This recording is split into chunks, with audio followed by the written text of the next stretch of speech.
Human behavior is full of patterns, but not all of them make sense. Some reactions, habits, and feelings appear so consistently across people that we know they're real, yet psychology still struggles to fully explain why they happen. These are the moments where the human mind becomes a little harder to understand. This video explores odd human behaviors that researchers still debate, question, or can't completely explain. If you enjoy long, thoughtful videos like this, like and subscribe to our channel Restwise. These videos take a lot of time to make, and your support helps keep the channel going. Let's continue. Why you procrastinate even when you shouldn't? You ever have one of those moments where you know exactly what you need to do, and somehow you still do not do it? The task is right there. Maybe it is an assignment. Maybe it is replying to an important message. Maybe it is something simple like cleaning your room or starting a project you already promised yourself you would begin today, and yet instead of doing it, you suddenly feel the urge to check your phone, or watch one quick video, or reorganize your desk, or literally do anything except the one thing that actually matters. And the weirdest part is you are fully aware of it while it is happening. You sit there thinking, I should really start this right now. I know I should start. It will only take 30 minutes, but somehow your brain quietly convinces you that starting later feels better. So you delay, just a little, then a little more, until hours pass and the pressure starts creeping in. Most people think procrastination happens because we are lazy. But psychology has been trying to untangle this behavior for decades, and the truth is much stranger than that. Procrastination is not actually about time management. It is about emotional management. When your brain looks at a task, it does not just evaluate how long it will take. It also predicts how it will make you feel. If the task feels boring, stressful, uncertain, or overwhelming, your brain quietly labels it as a threat to your current emotional state. And the brain has one primary goal above almost everything else: avoid discomfort. So when you look at something difficult like studying, writing, or starting a complicated project, your brain tries to protect you from that uncomfortable feeling. Not tomorrow, not later tonight, right now. And the easiest way to protect you is distraction. Checking your phone gives your brain a tiny reward. Watching a video gives you a quick burst of dopamine. Scrolling through social media feels easy, predictable, effortless. Compared to the uncertainty of the task you are avoiding, those distractions feel safe. So the brain quietly shifts you toward them. What makes this even stranger is that your brain knows procrastination will make things worse later. The stress builds. Deadlines get closer. The task becomes bigger in your mind. Yet the brain still chooses short-term emotional relief over long-term benefit. Researchers studying this behavior often describe it as a battle between two versions of you: the present you and the future you. Present you wants comfort right now. Future you can deal with the consequences later. And because future you does not exist yet in your brain in a concrete way, the responsibility keeps getting pushed forward. That is why you can promise yourself tomorrow will be different. Tomorrow you will be focused. Tomorrow you will be productive. Tomorrow you will definitely start early. But when tomorrow arrives, something strange happens. Tomorrow becomes today, and today's brain is still trying to avoid discomfort. There is another hidden layer to this behavior that psychologists find even more fascinating. Procrastination is often strongest when the task actually matters to you. Not when it is meaningless, but when it is important. because important tasks come with something else attached to them. The possibility of failure. The possibility that you might try your best, and it still might not work out. Your brain sees that risk and quietly whispers a very tempting alternative. If you never fully start, you never fully fail. So delaying becomes a strange form of emotional self-protection. You are not avoiding the task. You are avoiding the feeling that could come with it. Which is why procrastination can happen even when the deadline is obvious, even when the consequences are clear, even when you genuinely want to do the work. Your brain is trying to regulate your emotions in the moment, not optimize your future. And once you realize that, procrastination starts to look less like laziness and more like a deeply human coping strategy. But here is where things get even more interesting. There are certain situations where procrastination suddenly disappears. Tasks that normally feel impossible somehow become easy to start. Focus appears almost instantly. Motivation feels automatic, which raises a strange question psychologists are still trying to fully answer. Why does the brain sometimes resist action so strongly, and other times move without hesitation at all? Why your embarrassing memories randomly replay? You could be doing absolutely nothing, just sitting there, maybe lying in bed, maybe brushing your teeth, maybe walking somewhere without thinking about anything important. And then out of nowhere your brain throws something at you that you did not ask for. A memory. Not a good one. Not a proud moment, but that one painfully awkward thing you said 5 years ago. That weird joke that nobody laughed at. That time you waved at someone who was not actually waving at you.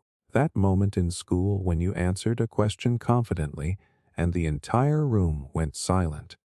And suddenly it feels like it just happened again. Your stomach tightens. Your face heats up. Sometimes you even physically cringe. You might shake your head or quietly say something like, "Why did I do that?" As if somehow reacting to it now will erase the memory. But here is the strange part. Most of the time, nobody else even remembers it. To everyone else, that moment disappeared almost instantly. But your brain decided to keep it, replay it, and bring it back at the most random times possible. It almost feels like your mind is bullying you with your own past. Why would the brain do something like that? Psychologists have been studying this phenomenon for years, and what they have discovered is both uncomfortable and fascinating.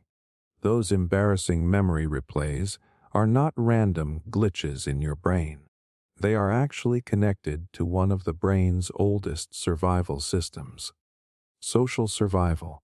For most of human history, being accepted by your group was not just emotionally important, it was physically important. Humans survived by cooperating in groups. If you were rejected, ignored, or seen as unreliable, your chances of survival dropped dramatically. So the brain evolved to monitor social mistakes very closely. When you experience an embarrassing moment, your brain does not simply store it as a memory. It tags it as a social error, something that might threaten your reputation, your belonging, or your status in a group. And once something is labeled as a social error, the brain treats it almost like a lesson it does not want you to forget. That is why those memories replay. Your brain is essentially reviewing the moment again, trying to analyze what went wrong. What signal did I miss? What should I have said differently? How can I avoid this situation in the future? It is a strange kind of mental rehearsal. But here is the twist that makes it feel so brutal. Your brain is terrible at understanding time when it comes to emotional memory. The moment might be 5 minutes old, or 5 years old. But when the memory activates, The emotional system reacts as if it is happening again in the present moment. That is why you physically cringe. The brain is replaying the emotional reaction along with the memory. There is also another system involved that makes these memories especially sticky. It is called the self-awareness network. This is the part of your brain that constantly evaluates how you appear to other people. When something embarrassing happens, that network lights up intensely. It basically asks one question over and over again. What do people think of me now? The stronger that moment of self-awareness is, the deeper the memory gets stored. That is why tiny awkward moments can stick around longer than some genuinely important life events. Your brain is prioritizing social mistakes because historically those mistakes mattered. But here is the part most people do not realize.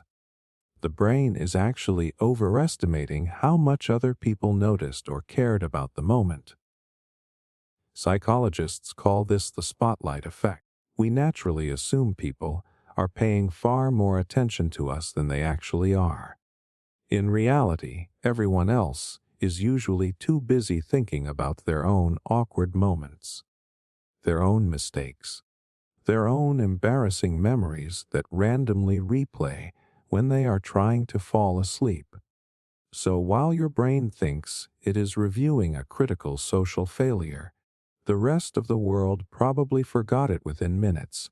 And yet the replay still happens, because deep inside your mind, the system responsible for protecting your social survival is still active, still scanning your past, still trying to make sure the same mistake does not happen again. Which leads to a strangely uncomfortable thought. If your brain keeps replaying embarrassing moments to help you avoid future social mistakes, why do some people seem to experience these mental replays constantly while others almost never do? Why you replay old conversations in your head?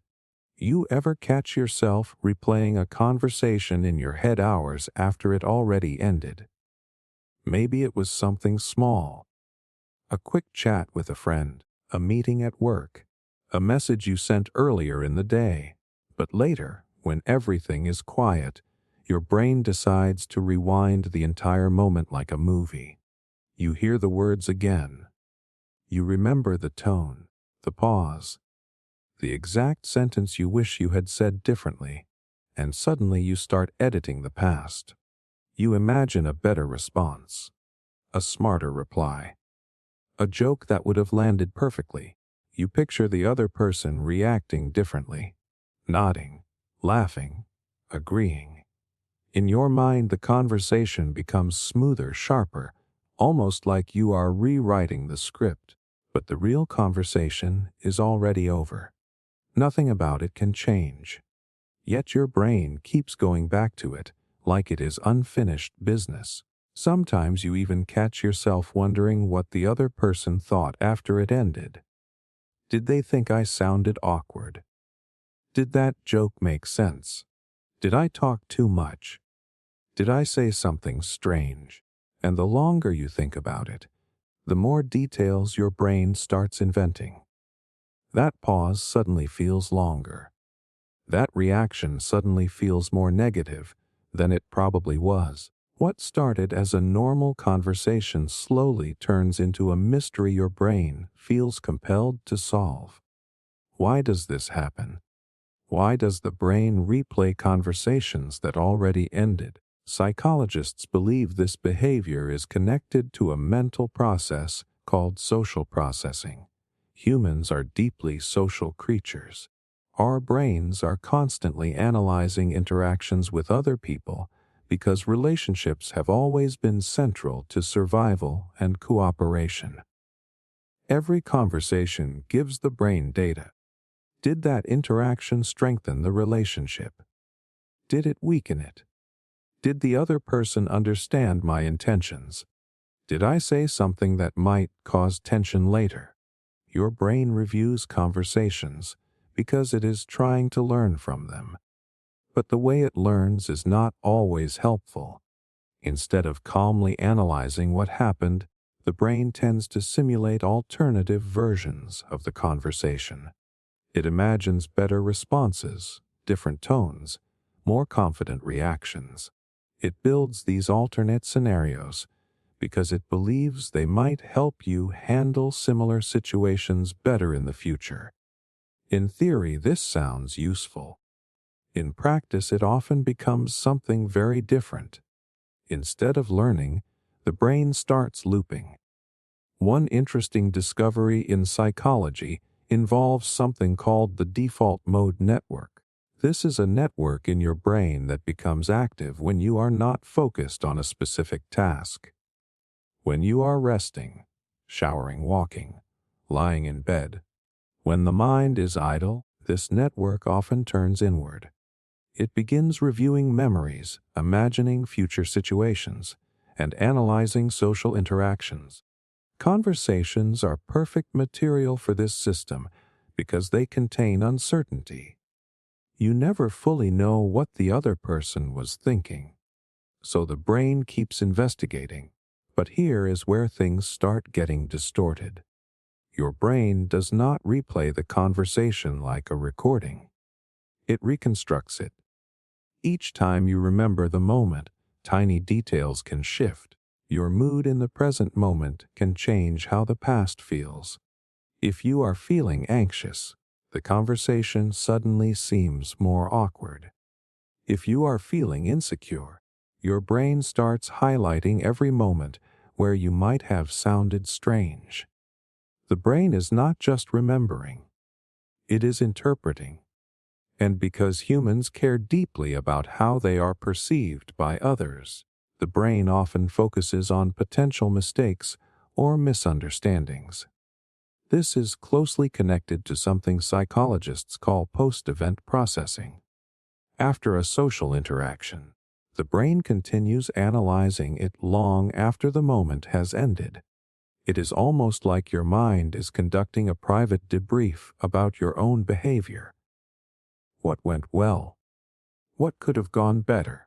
What should I do differently next time? The strange part is that this process rarely reaches a final conclusion. The brain simply keeps circling the conversation, examining it from slightly different angles each time. And yet the conversation itself may have meant far less to the other person than it does to you. They moved on. But your brain kept investigating, which leads to a strange question psychologists still explore. If replaying conversations is meant to help us improve socially, why does it sometimes make people feel more anxious about talking to others instead of more confident? Why you check your phone without notifications? You ever pick up your phone for absolutely no reason? Not because it buzzed. Not because you heard a sound. Just suddenly you are holding it in your hand, unlocking the screen, opening an app, scrolling for a few seconds, and then putting it down again. And sometimes the strangest part happens right after. You realize you literally just checked it 2 minutes ago. Nothing changed. No new messages, no new notifications. Nothing important waiting. Yet somehow your brain still pushed you to check it again. If someone asked you why you picked it up, you probably would not have a clear answer. It just happened. This behavior is so common now that most people barely notice it anymore. Phones slip into our hands automatically. In elevators, in line at a store, during short pauses in conversations, even in the middle of watching something else. But psychologists find this habit incredibly interesting because it reveals something powerful about how the human brain handles anticipation. Your brain loves rewards. But even more than rewards themselves, the brain loves the possibility of a reward. Every notification your phone has ever given you carries a tiny emotional payoff. A message from a friend, a funny video, a surprising piece of news, a like on something you posted. Even a simple response can create a quick burst of satisfaction. That small burst comes from a chemical in the brain called dopamine. Most people think dopamine is the pleasure chemical, but scientists studying the brain have discovered something slightly different. Dopamine is actually more connected to the anticipation of reward than the reward itself. Your brain releases dopamine when it believes something interesting might happen, and phones are designed perfectly around that possibility. Every time you check your phone, there is a chance something new will be waiting. Sometimes there is nothing, but occasionally there is something rewarding. A message, a notification, a reaction from someone. That unpredictability is the key. Psychologists call this a variable reward system. It is the same reward pattern that makes slot machines so addictive. When rewards appear at unpredictable times, the brain becomes more motivated to check repeatedly, because the next check might be the one that pays off. So even when your phone is completely silent, your brain remembers the pattern. It remembers that sometimes checking leads to something interesting, and that memory quietly pushes your hand toward the phone. What makes this behavior even more powerful is how it interacts with boredom. The human brain is extremely sensitive to moments of inactivity. When nothing stimulating is happening, the brain starts searching for input, something to look at, something to react to, something new. Phones provide instant stimulation with almost zero effort. Within seconds, you can see new information, images, conversations, or entertainment. Your brain quickly learns that the phone is the fastest escape from boredom available. So the moment a tiny pause appears in your day, your brain reaches for the solution it already trusts: your phone. But there is another subtle layer to this behavior that psychologists find fascinating. Checking your phone is not always about boredom or reward. Sometimes it is about control. The modern world constantly sends information toward us: messages, emails, updates, social reactions. By checking your phone, your brain feels like it is staying ahead of that flow. Like you are making sure nothing important is happening without you knowing. Even if nothing actually is, this feeling of staying connected creates a small sense of security. You know what is happening. You are not missing anything important. But ironically, the more often we check our phones, the more the brain expects new information to appear, which makes the habit stronger over time. Eventually, the action becomes almost automatic. Your brain no longer waits for a notification. It simply checks. Not because something happened, but because something might have happened. And that tiny possibility is enough to trigger the behavior again and again throughout the day. Which raises a fascinating question psychologists are still trying to understand. If the brain is constantly searching for stimulation and reward through our phones, why do so many people still feel strangely unsatisfied even after checking them dozens of times a day? Why you keep scrolling when you're tired? It usually happens late at night. You are already tired. Your eyes feel heavy. Your brain knows you should probably sleep. Maybe you even told yourself 10 minutes ago that you were done for the night. Just one last check, and then you would put the phone down. But somehow you are still scrolling. Another video. Another post. Another random piece of content that did not exist in your life 5 seconds ago. None of it is urgent. None of it is necessary. Yet your thumb keeps moving almost automatically, like your brain has quietly decided the night is not over yet. What makes this moment so strange is that you can feel the exhaustion while it is happening. Your body is ready to sleep. Your brain is slower. Your focus is fading. And still, the scrolling continues. You might even notice yourself thinking, I am not even enjoying this anymore. But you keep going. Psychologists find this behavior fascinating because it reveals something important about the way our brains deal with mental fatigue. When you are tired, the part of your brain responsible for self-control starts weakening. This area, located in the prefrontal cortex, normally helps you make long-term decisions. It is the system that says you should go to sleep because tomorrow morning will be better if you rest. But when you are mentally exhausted, that system becomes less effective. The brain shifts towards simpler, more automatic behaviors that require very little effort. And scrolling through endless content is almost the perfect low-effort activity. You do not have to think much. You do not have to make complex decisions. You just move your thumb. But the deeper reason this habit keeps going involves something psychologists call cognitive closure.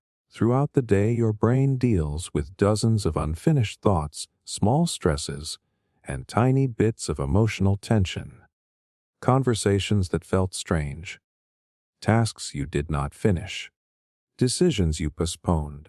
When night arrives and things finally become quiet, your brain suddenly becomes aware of all that unfinished mental noise.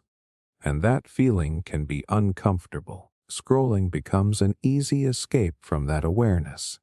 Instead of sitting quietly with your thoughts, your brain fills the space with new input, new images, new stories, new distractions that keep your mind occupied just long enough to avoid facing that internal noise. But there is another psychological mechanism happening at the same time. Many social media platforms use something called infinite scroll design.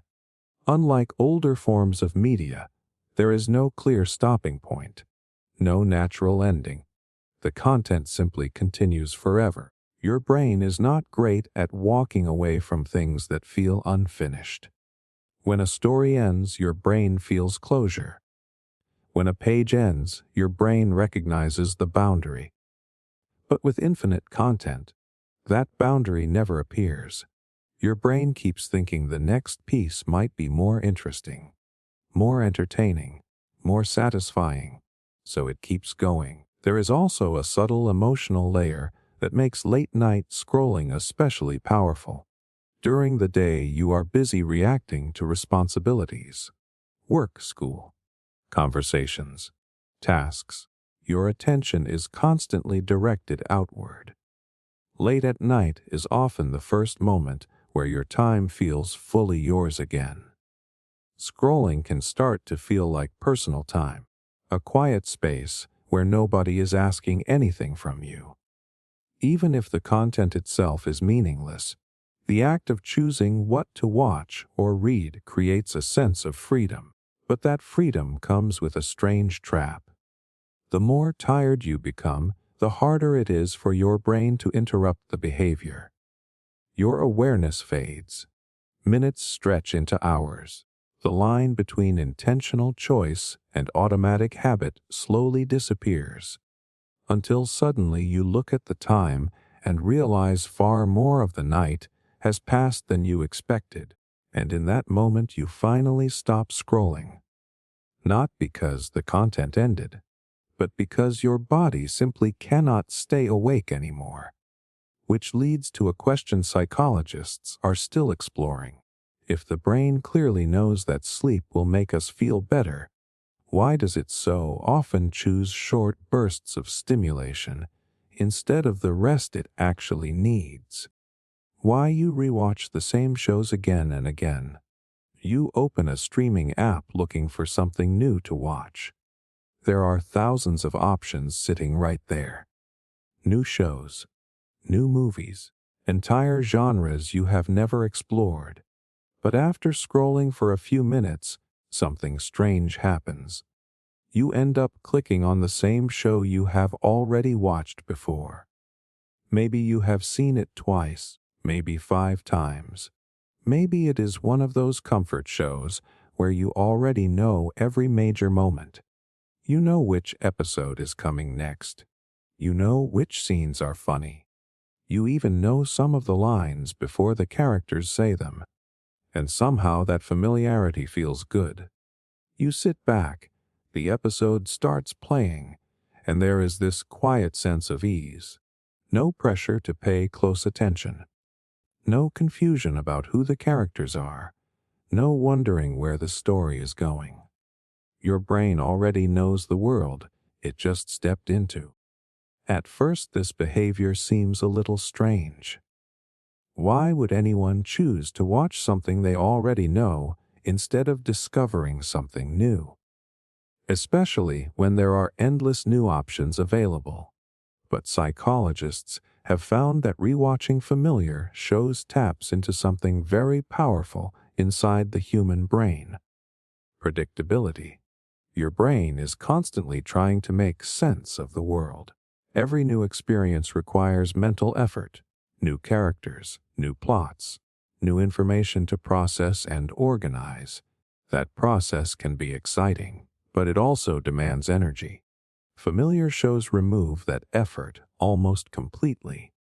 When you rewatch something you have already seen, your brain does not need to work as hard.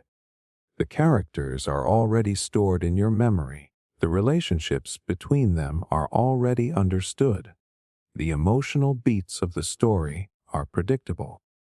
That predictability creates a sense of safety. One interesting psychological effect involved here is called cognitive fluency. This refers to how easily your brain can process information. When something is easy to process, your brain tends to interpret it as more enjoyable and more comfortable. A familiar show flows smoothly through your mind because you have already built the mental structure for it. Your brain recognizes patterns instantly. Dialogue feels natural. Scenes connect effortlessly. Instead of spending energy figuring things out, your brain simply relaxes into the experience. But there is another layer to this habit that goes deeper than mental effort: emotional certainty. When you watch something new, your brain does not know how the story will make you feel. It could be stressful, confusing, disappointing. The ending might even be frustrating. With a familiar show, all of that uncertainty disappears.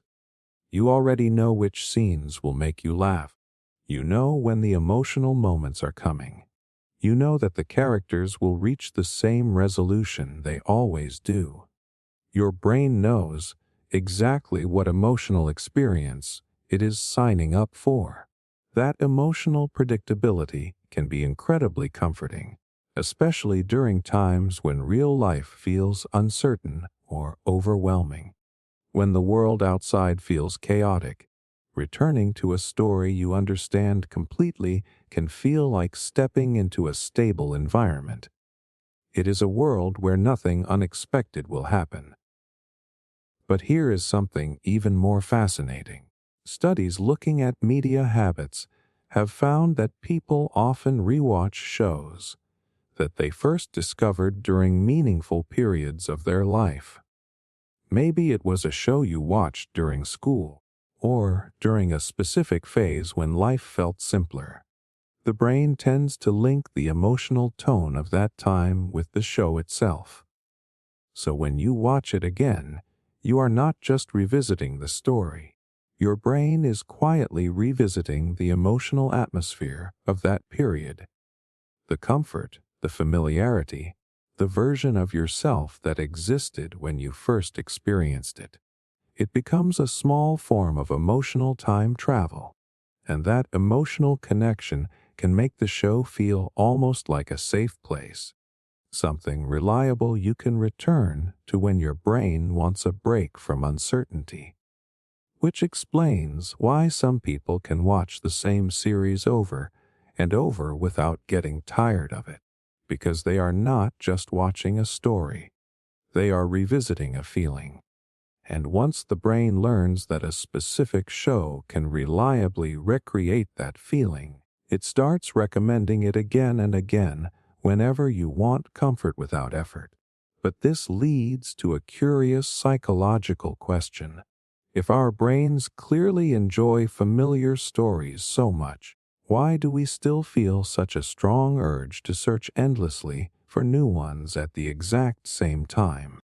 Why you open the fridge without being hungry? You walk into the kitchen for no clear reason. Maybe you were just passing by. Maybe you stood up from your chair for a break. And almost without thinking, you open the fridge. You stare inside for a few seconds. Nothing new is there. The same leftovers, the same drinks, the same containers that were there the last time you checked. You are not even hungry. Your stomach feels fine. Yet after a moment of looking around, you close the door and walk away like nothing happened. Then later, you might do it again. The strange part is how automatic it feels. It is not a planned decision. You do not tell yourself, "I am going to inspect the refrigerator." Your body just moves there, opens the door, and your brain goes along with it. Most people laugh this behavior off, but psychologists find it surprisingly interesting. Because opening the fridge without hunger is not really about food. It is about searching. The human brain has a natural curiosity system built into it. Evolution shaped our minds to constantly scan the environment for resources: food, water, tools, opportunities. For most of human history, survival depended on noticing what was available around you, so the brain developed a habit of checking, even when there was no immediate need. Opening the fridge is basically the modern version of that ancient scanning behavior. Your brain knows that the fridge is a place where resources live: drinks, snacks, ingredients. So when your mind drifts or when you feel slightly bored, it sometimes triggers a quick environmental check, just in case something interesting appears. Of course, logically you know that nothing magically appeared in the last 20 minutes. But the brain does not always operate on strict logic when it comes to exploratory behavior. It simply follows patterns. And once the fridge becomes associated with the possibility of something rewarding, your brain occasionally runs the same routine again. But boredom plays a huge role in this habit too. When your brain experiences a small gap in stimulation, it starts looking for something to engage with. Not necessarily something important, just something new. Opening the fridge creates a quick burst of novelty. The light turns on. Your eyes scan different shapes and colors. Your brain quickly evaluates what is inside. Even if you do not take anything, that brief moment gives your mind a tiny change of input. And sometimes that is enough. There is also another subtle psychological factor hiding inside this behavior. The fridge represents possibility. Even if you are not hungry right now, your brain knows that food has the ability to change how you feel. Food can relieve boredom. It can boost mood. It can create a small moment of pleasure. Your brain remembers those experiences, even if they are not happening in the present moment. So, occasionally, it checks the fridge the same way someone checks their phone. Not because they need something, but because something might be there. Interestingly, researchers studying habits have noticed that many automatic behaviors start as conscious decisions, but slowly turn into routines. At some point in the past, you probably opened the fridge when you were actually hungry. You grabbed something. You ate. Your brain received a reward. That connection between fridge and reward gets stored in your habit system. Over time, the action can detach from the original reason. The body performs the motion even when hunger is not present. The behavior becomes part of your environment routine. Kitchen equals fridge check. But there is an even deeper psychological layer that sometimes appears in these moments. Humans are naturally drawn to small acts of control when their mind feels restless. Opening the fridge is a tiny action where you can immediately see results. You open the door. You see what is available. For a moment, your brain feels like it has explored something, even if nothing changes. So that simple action becomes a quick mental reset, a tiny pause in whatever you were doing before, a small interaction with your environment that breaks the monotony of the moment. Which is why people often open the fridge when they are bored, distracted, or avoiding something else they were supposed to do. Not because they are hungry, but because the brain wanted to check.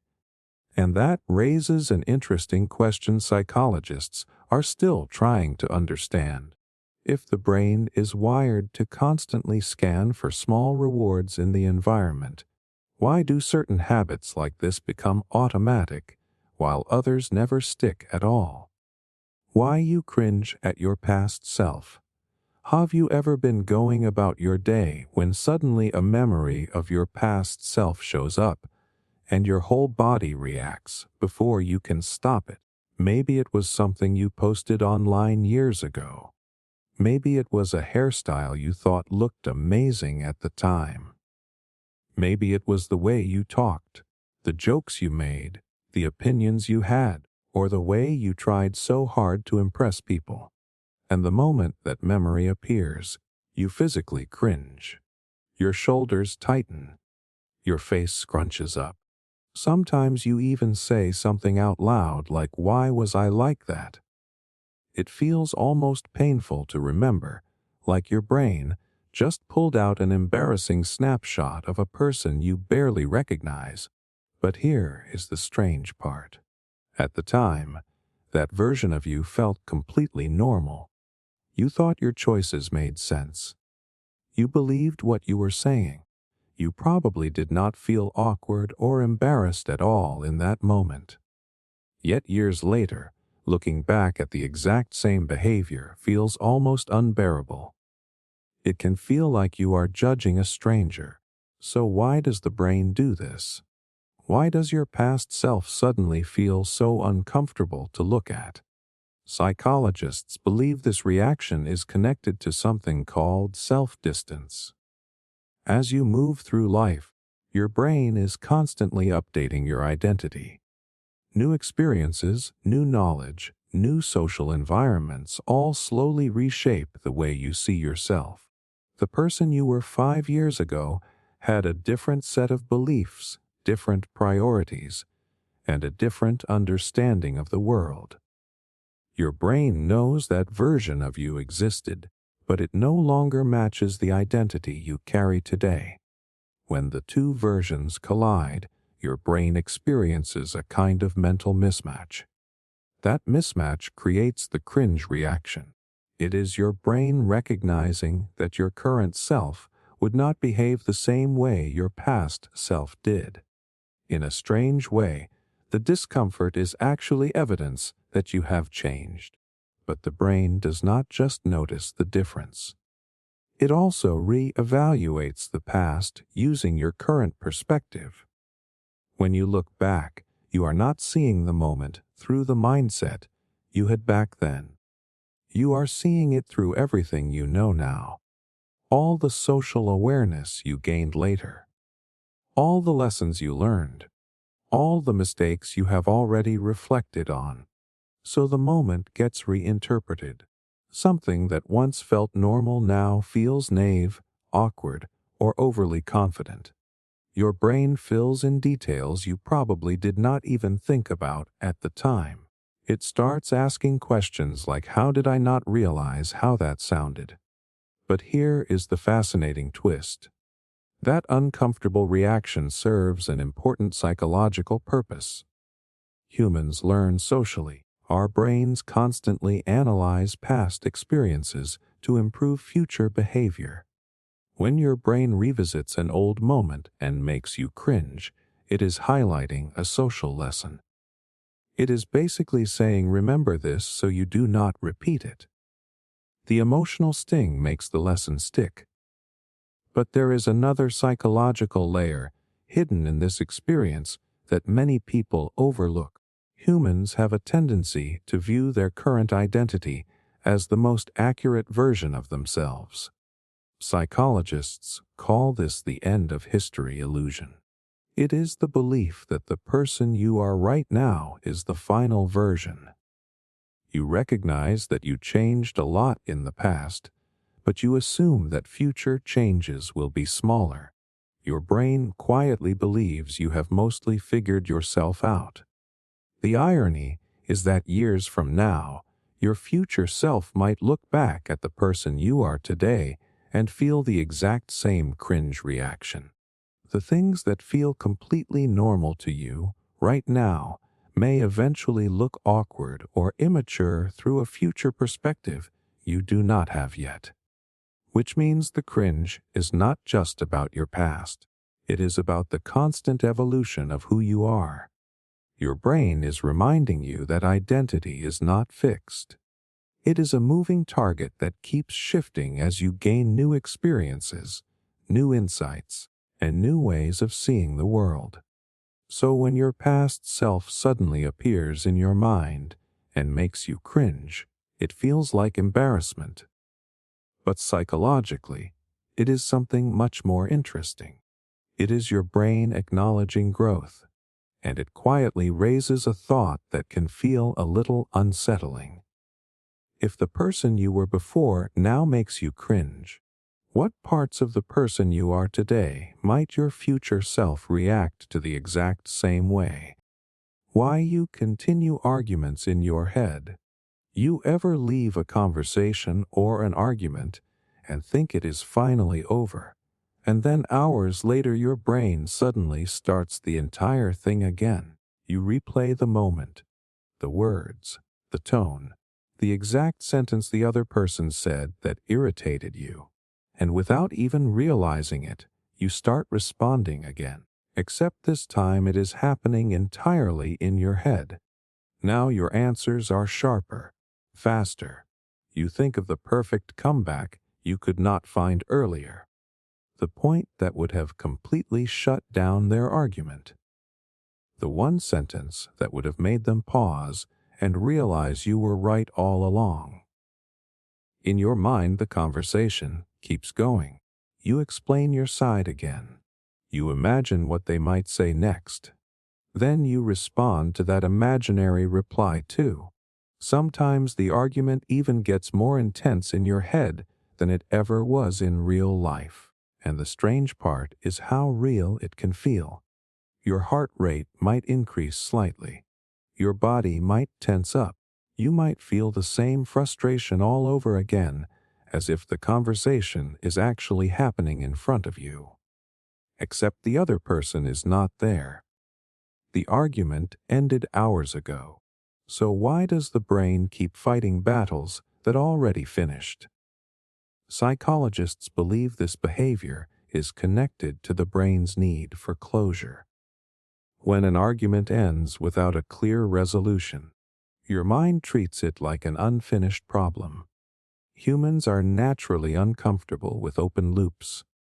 When something feels unresolved, the brain keeps returning to it, trying to organize the experience into a clear conclusion.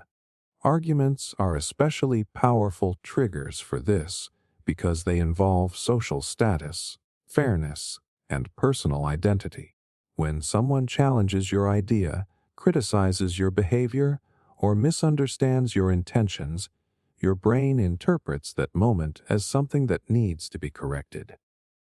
Not just logically. Emotionally, your brain wants to restore balance. If the conversation ended before you felt fully understood, or before you were able to explain your side clearly, the brain keeps running simulations of how that balance could have been restored. It replays the argument and tests new responses. What if I had said this? What if I had pointed out that flaw in their reasoning? What if I had stayed calmer? What if I had pushed back harder? In a strange way, your brain is rehearsing alternate versions of the conflict. It is trying to prepare you for the possibility that a similar situation might happen again in the future. But there is another psychological force involved that makes these mental arguments even more persistent: ego protection. Humans naturally want to see themselves as reasonable, intelligent, and fair. When an argument ends in a way that makes you feel misunderstood or defeated, that image of yourself gets slightly threatened. Your brain does not like that feeling, so it starts building a mental defense.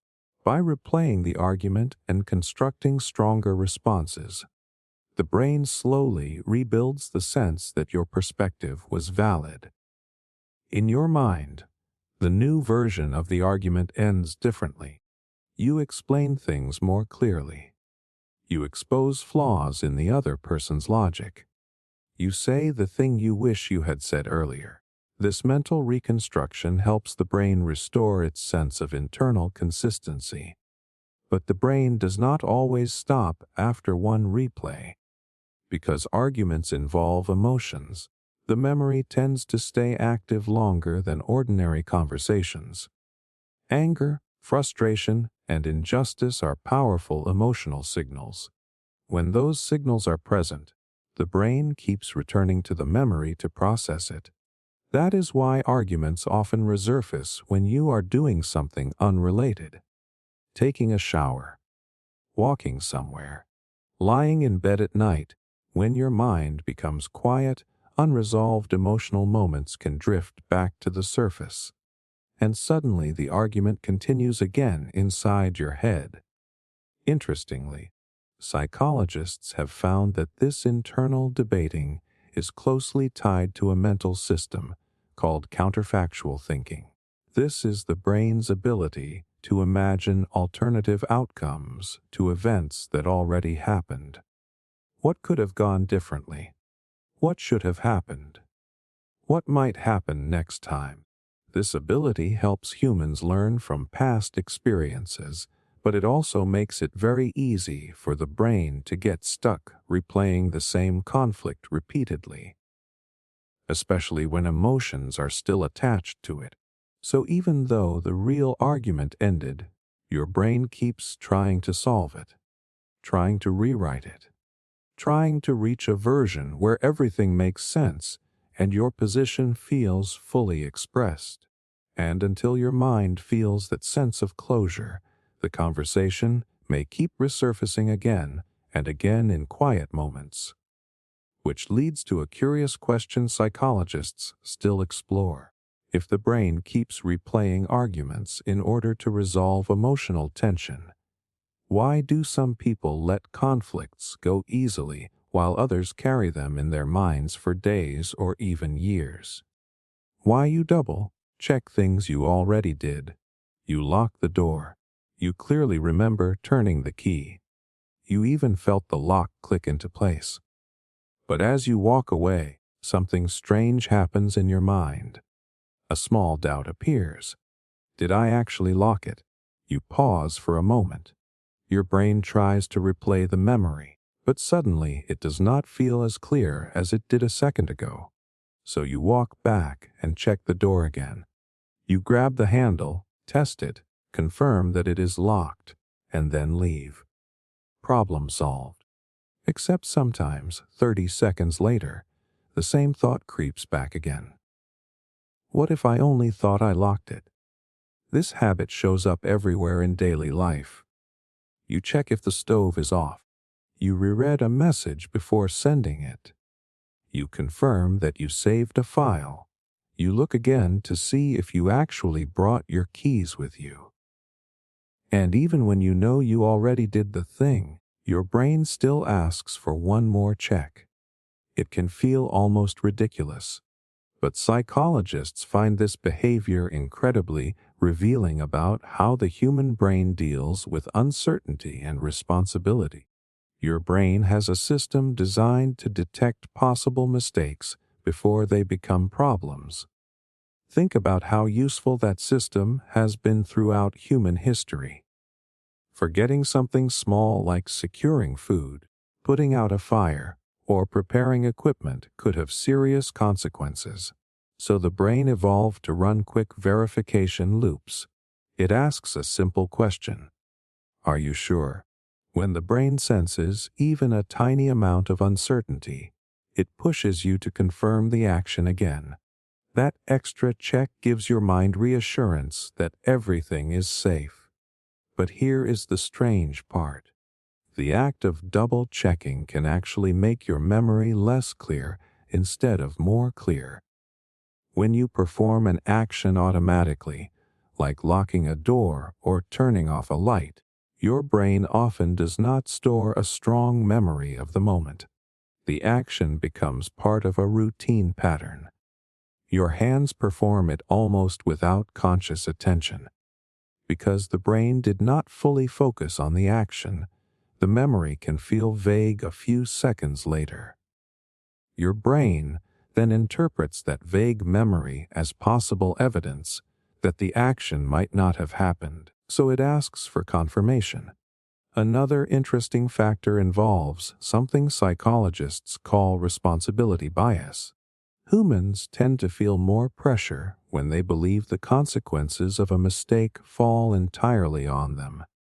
If you think forgetting something could cause a problem later, your brain becomes extra cautious. Double-checking becomes a form of mental insurance. You are not just verifying the action. You are protecting yourself from the possibility of regret. Imagine leaving the house and later discovering that the stove was still on. Your brain wants to avoid that scenario at almost any cost. So it occasionally runs these quick safety checks before you fully move on. But there is also a deeper cognitive process happening behind the scenes. The brain constantly tries to predict future outcomes. When you double-check something, your mind briefly imagines what might happen if the action was incomplete. What if the door really was unlocked? What if the message had a mistake? What if I forgot something important? That small imagined future triggers a tiny wave of anxiety. The fastest way to remove that feeling is simple: check again. Once you confirm everything is correct, the anxiety disappears almost instantly. Your brain learns that double-checking successfully removed uncertainty, which reinforces the habit over time. But here is where things get especially interesting. Most people only double-check occasionally. Yet some people feel the urge to verify things repeatedly, even when they logically know the action was already done. The brain's safety system becomes louder than the brain's memory system, which leads psychologists to ask a fascinating question. If double-checking evolved to protect us from mistakes, why does the brain sometimes struggle to trust its own memory in the first place? Why you reread messages before sending? You type out a message. It could be something simple: a reply to a friend, a response to a coworker, maybe even just a quick text that says, "I will be there in 10 minutes." Your finger hovers over the send button, but before you press it, you read the message again. And sometimes you read it again after that. You check the wording, the tone, the punctuation. You start wondering how the other person might interpret it. Suddenly, the message that felt completely normal when you first typed it begins to feel uncertain. Does this sound rude? Does this sound too short? Should I add an emoji so it feels friendlier? Maybe that sentence sounds a little too direct. So you edit a word, then another. You read it again. Sometimes you even delete the whole message and rewrite it from the beginning just to make sure it sounds right. All of this effort for something that might take the other person 3 seconds to read. So why does the brain care so much about a simple message? Psychologists believe this habit is tied to one of the most sensitive systems in the human mind: social interpretation. Humans are extremely good at reading subtle signals in communication: tone of voice, facial expressions, body language, tiny changes in wording. For most of human history, these signals helped people understand whether someone was friendly, annoyed, joking, or serious. But text messages remove almost all of those signals. When you send a message, the other person cannot hear your voice. They cannot see your facial expression. They cannot see whether you are smiling or speaking casually. All they have are the words on the screen, and that creates ambiguity. Your brain knows that a sentence can sound very different depending on how it is interpreted. A short reply might sound efficient to you, but it might look cold or annoyed to someone else. A joke might read as sarcasm if the tone is unclear. So before sending the message, your brain tries to simulate how the other person might experience it. It reads the message again, but this time from their perspective. This process is closely related to something psychologists call theory of mind. This is the brain's ability to imagine what someone else might be thinking or feeling. When you reread a message, you are essentially running a quick mental simulation. If I received this message, how would it sound? Would it feel friendly? Would it feel dismissive? Would it create confusion? Your brain runs these simulations because communication is not just about sending information. It is about maintaining relationships. A poorly interpreted message can create tension even if the intention behind it was harmless. So the brain tries to reduce that risk. But there is another interesting psychological factor involved.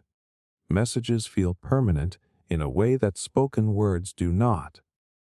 When you talk to someone in person, your words disappear almost immediately after they are spoken. Text messages stay there. They can be reread, screenshotted, revisited hours later. Your brain knows that once the message is sent, you cannot take it back in the same way you can clarify something in conversation.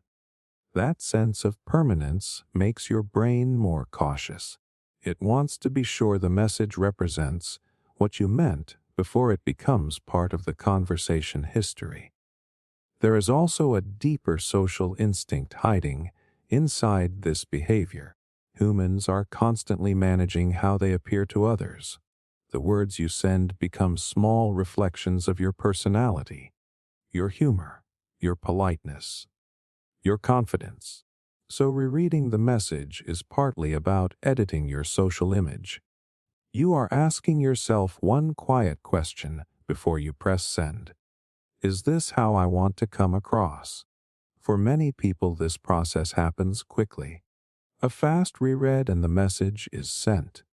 But for others, the simulation loop becomes stronger. The brain keeps imagining different interpretations, different reactions, different outcomes, and the message gets reread again, then edited again, all because the brain wants to make sure the meaning that leaves your phone matches the meaning you intended, which leads to an interesting psychological puzzle. If humans are so careful about how their messages might be interpreted, why do misunderstandings in text conversations still happen so often? Why you rehearse what you'll say? Sometimes before a conversation even happens, you have already had it in your head. You are walking somewhere, sitting quietly, or getting ready for something important, and suddenly your brain starts running through what you might say. Maybe you are about to meet someone. Maybe you are preparing for a difficult discussion. Maybe it is something small like ordering food or asking a question. But in your mind, the conversation begins early. You imagine the opening line. Then you imagine how the other person might respond. Then your brain quickly builds the next sentence you would say after that. The entire interaction starts unfolding like a rehearsal before the real performance. You might even catch yourself adjusting your words mid-rehearsal. No, that sounded awkward. Let me say it like this instead. Or maybe you imagine two completely different versions of the conversation. One where everything goes smoothly, and another where things become uncomfortable. Your brain prepares responses for both. By the time the real conversation happens, you have already practiced it several times inside your head. At first glance, this behavior seems a little strange. Why spend so much mental energy planning words that might never even be needed? But psychologists see this as one of the brain's most powerful preparation tools. Humans rely heavily on communication. Conversations shape relationships, solve problems, and influence how people see each other. Because of that, the brain treats certain conversations as important events.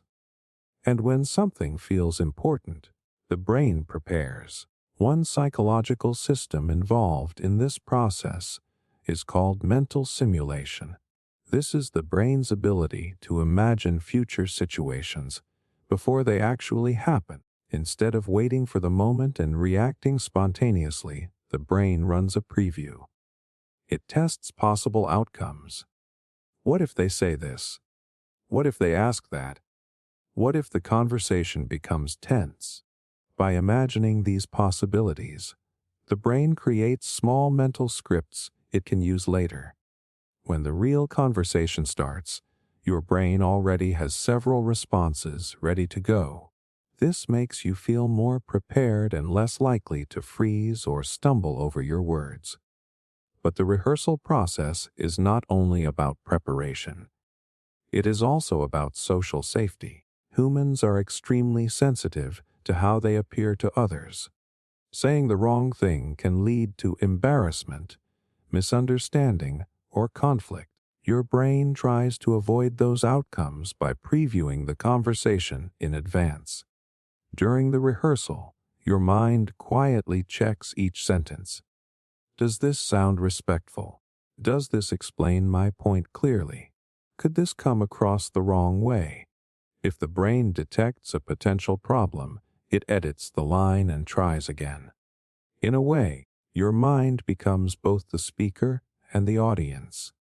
One part of you delivers the message, while another part evaluates how it sounds. But here is where the process becomes even more interesting. The brain does not only rehearse what you will say, it also tries to predict the emotional reactions of the other person. You imagine their facial expression, their tone, whether they might agree, disagree, laugh, or get defensive. This ability comes from a cognitive skill psychologists call perspective taking. It allows you to mentally step into someone else's position and imagine how they might interpret your words. That skill is incredibly useful in real conversations because it helps you adjust your communication before problems happen. But sometimes the brain takes the rehearsal a little too far. Instead of preparing calmly, it begins overanalyzing every possible outcome. The conversation grows more complicated in your imagination than it will likely be in reality. Your brain builds entire scenarios that may never happen, and suddenly the simple act of talking to someone feels like a much bigger event than it actually is. Yet the brain keeps rehearsing because it believes preparation reduces risk. If you can imagine the situation clearly enough, you will know what to say when the moment arrives. Most of the time, though, the real conversation ends up being shorter and simpler than the version that played in your head. Which raises an interesting psychological question. If rehearsing conversations is meant to make communication easier, Why does thinking about what we will say sometimes make us feel more nervous instead of more confident? Why you forget what you were saying. You are in the middle of explaining something. The sentence starts smoothly. The idea feels clear in your head. You know exactly what you are about to say next, and then suddenly it disappears. Your brain just stops. The thought that felt perfectly organized a second ago vanishes mid-sentence. You pause, stare for a moment, maybe snap your fingers, or look away while trying to grab the idea again. What was I saying? The words are gone. Sometimes the thought comes back a few seconds later. Sometimes it does not come back at all. You might even feel a little embarrassed, especially if someone else is standing there waiting for you to finish the point. It feels like your brain just pulled the plug on your own sentence. But this strange moment happens to almost everyone, and psychologists find it surprisingly revealing about how memory actually works. Most people imagine that thoughts sit inside the brain like files waiting to be accessed. You start speaking, and the brain simply pulls the next sentence from storage. But the brain does not work like a filing cabinet. When you talk, your brain is actively constructing each idea in real time. It pulls pieces from memory, language centers, and emotional context, assembling the sentence while you are speaking it. It is a fast process, but it is also fragile. Your working memory plays a huge role here.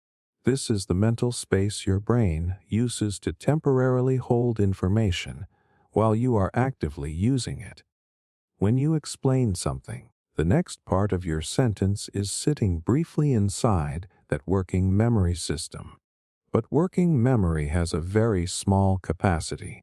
It can only hold a limited amount of information at once. If something interrupts that mental space even slightly, the idea you were about to say can slip away, and interruptions happen more easily than people realize. Maybe another thought popped in for a split second. Maybe you noticed the other person's reaction and your attention shifted. Maybe you suddenly became aware that people were listening to you, and your brain momentarily switched into self-awareness mode. Even a tiny distraction can disrupt the fragile chain of thoughts forming your sentence. There is also another curious factor that makes this more likely. The moment you realize you forgot the thought, your brain becomes anxious about retrieving it. Now, instead of calmly searching for the idea, your mind focuses on the pressure of remembering it quickly. Everyone is waiting. That pressure actually makes the memory harder to access. Psychologists sometimes call this the tip of the tongue effect. The brain knows the information exists somewhere, but it cannot immediately reach the pathway that leads to it. The harder you try to force the memory out, the more blocked it feels. But here is something interesting that many people notice. The thought often comes back later.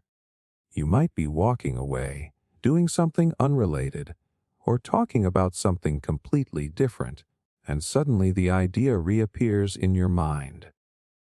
Oh, wait, that is what I was going to say. This happens because the brain keeps searching for the memory in the background, even after you stop actively trying to retrieve it. Once the pressure disappears, the pathway reconnects and the thought surfaces again. There is also a deeper psychological layer hiding inside this experience. Human conversations move incredibly fast. Your brain is constantly predicting what other people might say, preparing your response, organizing your words, and monitoring how you are coming across all at the same time. That is a lot of mental activity happening simultaneously.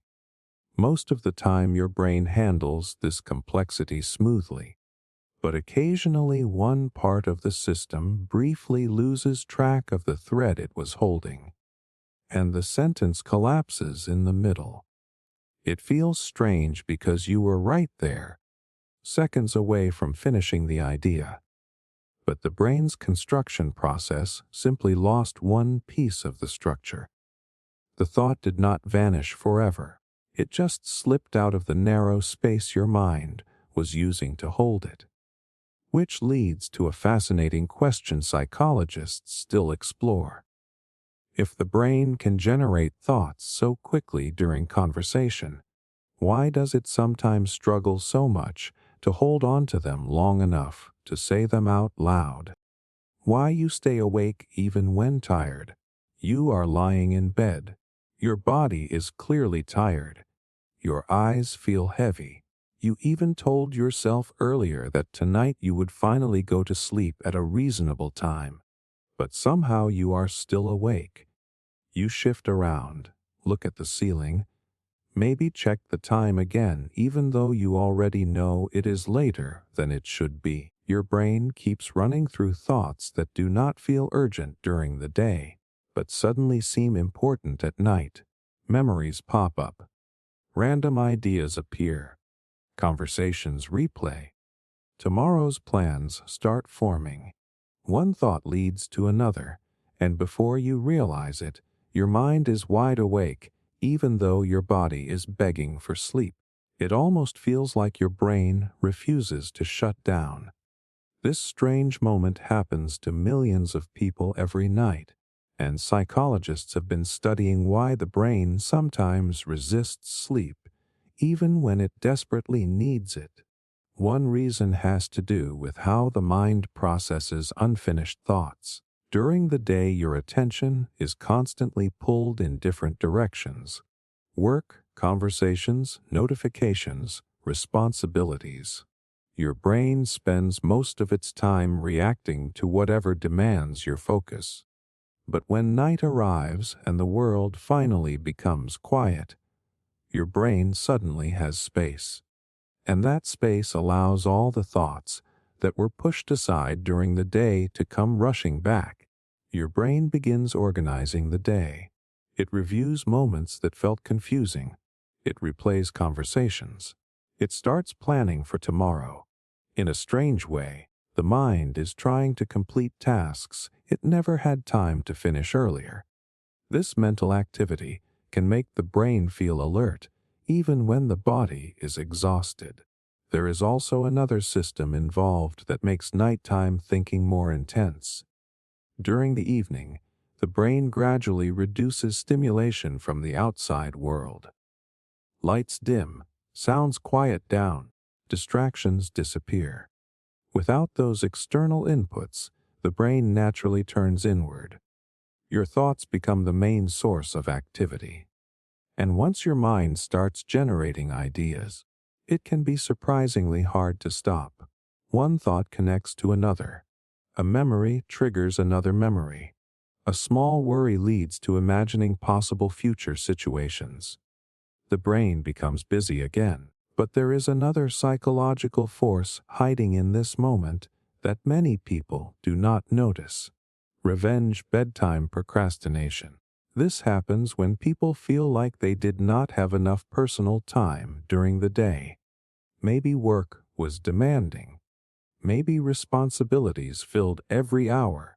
Maybe the day felt controlled by schedules and obligations. When night finally arrives, your brain recognizes that this is the only part of the day that truly belongs to you. No one is asking for anything. No tasks are demanding attention. This quiet time feels like freedom. So even though your body wants sleep, another part of your brain resists ending the day. Staying awake becomes a way of reclaiming personal time.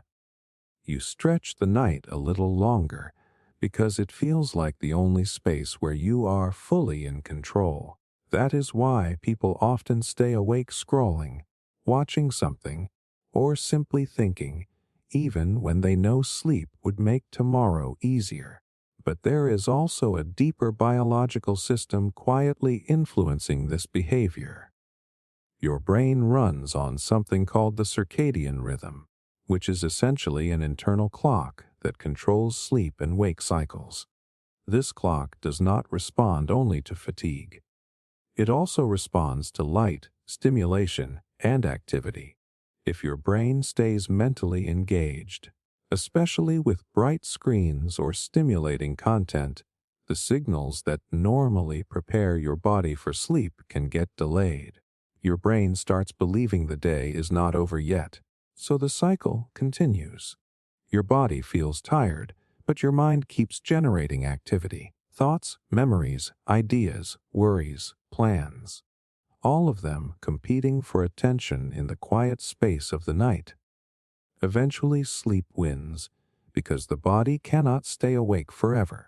But the strange battle between exhaustion and mental activity can stretch much longer than you expected. And it leaves psychologists with an interesting question. If the brain clearly understands that sleep restores energy and improves thinking, why does it sometimes resist the very rest it knows it needs? Why you feel embarrassed for other people?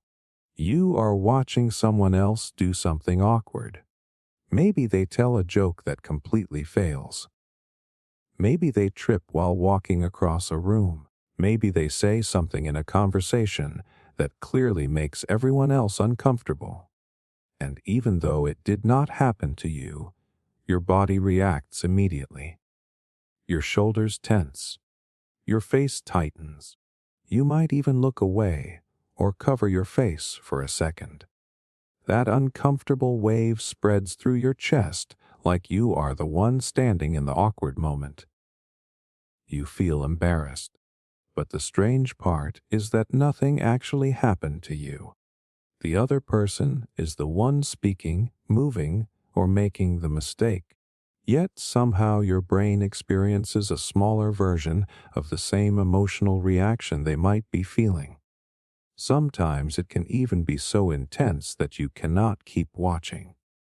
People often pause a show, skip a scene, or look away during extremely awkward moments in movies or television. The discomfort becomes too strong, even though you are only observing. Psychologists call this experience vicarious embarrassment. It is when you feel embarrassment on behalf of someone else. And it reveals something fascinating about how deeply connected human emotions really are. The human brain contains systems designed to mirror the experiences of other people. These systems help us understand what someone else might be feeling by simulating a small version of that feeling inside our own mind. If someone smiles, your brain easily recognizes happiness. If someone looks scared, your brain quickly interprets fear. In many situations, your brain does not just recognize the emotion, it partially recreates it. This ability is closely related to empathy. It allows humans to understand and respond to each other emotionally without needing everything explained through words. But embarrassment adds an unusual twist to this process. Embarrassment is strongly tied to social awareness. It happens when someone realizes they might be violating a social expectation or appearing awkward in front of others. Your brain has spent years learning these social signals. You know what situations tend to create awkwardness. You understand the invisible rules of conversation, timing, and behavior that help people navigate social spaces. So when you watch someone else accidentally break one of those rules, your brain instantly recognizes the situation. And because your mind can easily imagine yourself in their position, it begins simulating the emotional reaction that might come with it. In other words, your brain quickly runs a silent thought. If that were me, I would feel embarrassed. And that imagined feeling appears inside you. But there is another interesting layer to this reaction. Sometimes the person causing the awkward moment does not even seem embarrassed themselves. They might not realize what happened, or they might simply not care. yet you still feel uncomfortable watching. That happens because your brain is not only reacting to the person's emotions, it is also reacting to the social environment around them. Your mind is aware of the other people in the room, their expressions, their silence, the tension building in the situation. Your brain senses the potential social disruption, and it responds. This reaction actually plays an important role in human social learning. By feeling small flashes of embarrassment while observing others, your brain reinforces which behaviors might create awkward situations in the future. It is like a built-in warning system. Your brain quietly says, "Remember this moment," so you do not accidentally do the same thing later. But interestingly, not everyone experiences vicarious embarrassment the same way. Some people feel it very strongly, while others can watch extremely awkward situations without much discomfort at all. The difference often connects to how sensitive a person is to social signals and emotional cues. Some brains mirror those emotions more intensely, which raises a curious question psychologists still explore. If our brains can feel embarrassment just by watching someone else make a mistake, why do people sometimes still repeat the exact same awkward behaviors themselves? Why silence in conversations feels uncomfortable? You are talking to someone and the conversation is moving normally. Words go back and forth. Questions, answers, little reactions. Everything feels smooth. Then suddenly it stops. No one says anything for a moment. The silence only lasts a few seconds, but something strange happens inside your mind. You start becoming very aware of it. Your brain immediately begins searching for something to say. A random comment, a question, even a small observation about the environment. Anything to fill the space. And the longer the silence lasts, the more uncomfortable it starts to feel. Your thoughts begin racing. Did the conversation just die? Did I say something wrong? Are they expecting me to talk? Maybe I should say something quickly before this gets awkward. Sometimes people laugh nervously. Sometimes they look at their phone. Sometimes they blurt out the first thing that comes to mind just to break the silence.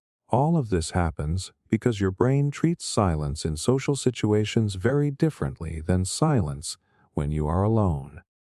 When you are by yourself, silence can feel peaceful, calm, even relaxing. But when another person is present, silence suddenly becomes something your brain tries to explain. Psychologists believe this reaction is tied to how humans evolved as social communicators. Conversations are not just about exchanging information. They are also about signaling connection. When people talk, they send subtle signals to each other. I am engaged. I am paying attention. I am part of this interaction. Words act like small confirmations that the social connection is still active. Each response tells the other person that the conversation is continuing smoothly. When that flow suddenly stops, the brain tries to figure out why. Did the other person lose interest? Did the topic become uncomfortable? Did someone say something strange? The silence creates uncertainty, and the human brain does not like uncertainty in social situations. Your mind begins scanning the environment for clues. You look at the other person's face, their posture, their eyes. You try to read signals that explain what the silence means. But often there is no clear signal, which leaves your brain with a gap it feels compelled to fill. This reaction is closely connected to something psychologists call social coordination. During conversations, people unconsciously synchronize with each other. The rhythm of speaking, listening, and responding becomes a shared pattern. Think about how naturally conversations usually flow. One person speaks. The other responds almost immediately. The rhythm continues. Silence interrupts that rhythm. It breaks the pattern your brain was expecting, so your mind rushes to restart the pattern again. Another interesting factor is how silence can feel like evaluation. When someone stops speaking and simply looks at you, your brain sometimes interprets that moment as being observed or judged. Your awareness of yourself increases. You start thinking about how you appear, how you sound, what the other person might be thinking about you. That sudden self-awareness can make the silence feel even heavier. But here is the fascinating twist. Not all cultures experience silence the same way. In some cultures, pauses in conversation are completely normal. People allow quiet moments to exist without feeling the need to fill them immediately. The discomfort is partly learned through social expectations. If you grew up in an environment where conversation was expected to move quickly and continuously, your brain learned to treat silence as a signal that something is wrong. But if silence was more accepted in your social environment, those pauses may feel far less stressful. Still, for many people, the instinct to fill conversational silence happens almost automatically. Your brain simply wants the interaction to keep flowing, which leads to an interesting psychological question. If silence can feel so uncomfortable during conversations, why do some of the deepest and most meaningful connections between people often include moments where no words are needed at all? Why you apologize, even when it's not your fault. You bump into someone while walking through a crowded space and immediately say sorry. Then a second later you realize something strange. They were the one who ran into you. Or maybe someone interrupts you in a conversation and somehow you still end up saying sorry before continuing your sentence. Sometimes people even apologize when asking for something completely reasonable. Sorry, can I ask you a quick question? Sorry, could you move a little? You were not the one who did anything wrong, yet the apology still came out automatically. It happens so quickly that most people barely notice it. The word sorry slips out like a reflex, almost like your brain pressed a button before you had time to think about it. But psychologists find this behavior fascinating because it shows how deeply the human brain prioritizes social harmony. When two people interact, the brain is constantly monitoring the emotional balance of the situation. Is the other person comfortable? Is the interaction smooth? Is there any sign of tension or conflict? Even tiny disruptions can trigger a response. A physical bump, a pause in conversation, someone speaking over someone else. These small moments create a brief ripple in the social flow. Your brain senses that ripple instantly. And one of the fastest ways to smooth it out is a quick apology. Saying sorry does something very specific in a conversation. It signals that you recognize the disruption and that you are not trying to create conflict. It is a social repair tool. In many cases, the brain does not even bother analyzing who was actually responsible for the moment. That calculation takes time, and social situations move quickly. Instead, the brain simply acts. Apology equals restored harmony. There is also another psychological layer behind this habit that many people do not notice. Humans naturally want to be seen as cooperative and considerate. Those traits help maintain positive relationships and group trust. Apologizing, even in small situations, reinforces that image. It shows awareness of others. It shows politeness. It shows that you care about the other person's experience. Over time, the brain learns that using apologies keeps interactions smoother.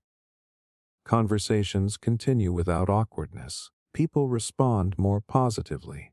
so the habit becomes automatic. But interestingly, not everyone apologizes at the same frequency. Some people say sorry constantly, even when there is no clear reason. Others rarely use the word unless they truly made a mistake. Psychologists believe this difference often comes from early social learning. If someone grew up in an environment where harmony and politeness were strongly emphasized, the brain may have learned to use apologies as a default social lubricant. It becomes part of their communication style. There is also an emotional component involved. Apologizing can quickly reduce tension, not only for the other person, but also for yourself. If a moment feels even slightly awkward, saying sorry can instantly remove that discomfort. Your brain learns that this small word can neutralize potential conflict before it even grows. But here is where the behavior becomes even more interesting. Sometimes people apologize even when the situation does not involve any disruption at all. They might say sorry before expressing an opinion, asking for help, or simply taking up space in a conversation. In those cases, the apology acts less like a repair tool and more like a protective shield. Your brain is trying to soften the impact of what you are about to say. It quietly signals, I am not trying to challenge you or cause problems. This instinct can be incredibly useful in maintaining peaceful interactions, but it also reveals how strongly humans are wired to protect social stability. Even when logic says you did nothing wrong, your brain may still reach for the fastest way to keep the interaction comfortable. And that one small word often does the job instantly. Which raises an interesting psychological question. If apologizing helps maintain social harmony so effectively, why do some people feel uncomfortable or even suspicious when someone apologizes too often? Why eye contact feels awkward. You are talking to someone and suddenly you become aware of your own eyes. Where should I look? Am I staring too much? Am I looking away too often? For something that sounds so simple, eye contact can suddenly feel strangely complicated. One moment you are having a normal conversation, and the next your brain is quietly calculating how long you should look at the other person's face. You look for a second, then you glance away. Then you wonder if you looked away too quickly, so you look back again. And now it almost feels like you are performing a tiny social balancing act with your eyes. What makes this moment so strange is that eye contact is supposed to help conversations feel more natural. It signals attention. It shows that you are engaged. It helps people feel heard and understood. Yet the moment you start thinking about it consciously, the entire thing can feel awkward. Psychologists believe this reaction comes from how powerful eye contact actually is in human communication. When two people look directly into each other's eyes, a surprising amount of information is exchanged without a single word being spoken. Eye contact can signal interest, confidence, attraction, curiosity, or even threat depending on the context. Your brain knows that these signals matter. So when eye contact happens, your mind becomes more alert. Part of your brain starts analyzing the situation. What are they thinking? What does their expression mean? Do they look comfortable? Do I look confident? This sudden increase in awareness can shift your focus away from the conversation itself and onto how you are being perceived. In other words, your attention moves from the topic of the discussion to yourself. Psychologists call this self-monitoring. When you become aware that someone is looking at you while you are looking at them, your brain realizes that you are both observing each other at the same time. That mutual awareness can create a strange loop. You know they can see you. They know you can see them. Your brain begins evaluating your own behavior in real time. Am I holding eye contact too long? Should I smile? Do I look nervous? The more you think about these questions, the more unnatural the act of simply looking becomes.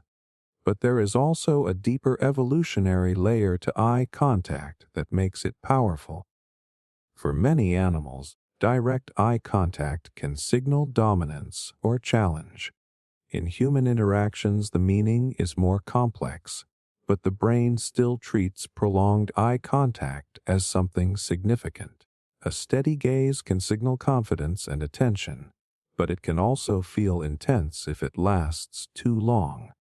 Your brain tries to manage this balance automatically. That is why natural conversations usually include small breaks in eye contact.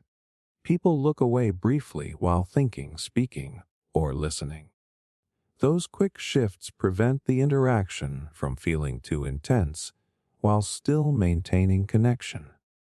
But the moment you become consciously aware of the process, the automatic rhythm disappears. Your brain begins trying to control something that normally runs in the background. And suddenly something that used to feel natural feels awkward. Interestingly, eye contact can feel very different depending on who you are speaking with. With close friends or family, it often feels effortless. You are less concerned about how you appear because the relationship already feels secure. With strangers or authority figures, the brain becomes more cautious. The social stakes feel higher. Your mind becomes more sensitive to how your behavior might be interpreted. That sensitivity can amplify the awkwardness. Yet despite how uncomfortable it can sometimes feel, eye contact remains one of the most powerful tools humans have for building connection. A brief moment of genuine eye contact can communicate attention and understanding more clearly than many words, which leads to a curious psychological question. If eye contact plays such an important role in human connection, why does the brain sometimes make us feel so self-conscious about something we naturally know how to do? Why you judge faces within seconds. Imagine meeting someone for the first time. You have not heard them speak yet. You do not know their name, their personality, or anything about their life, and yet within a couple of seconds your brain has already formed an impression. They seem trustworthy, or maybe they seem intimidating. Maybe they look friendly. Maybe they look distant. Sometimes you cannot even explain exactly why you feel a certain way about their face, but the judgment appears almost instantly. It happens so fast that most people do not even notice the process. But psychologists have discovered that humans are incredibly quick at forming impressions based on facial appearance. In some experiments, people formed consistent judgments about a stranger's face in less than half a second.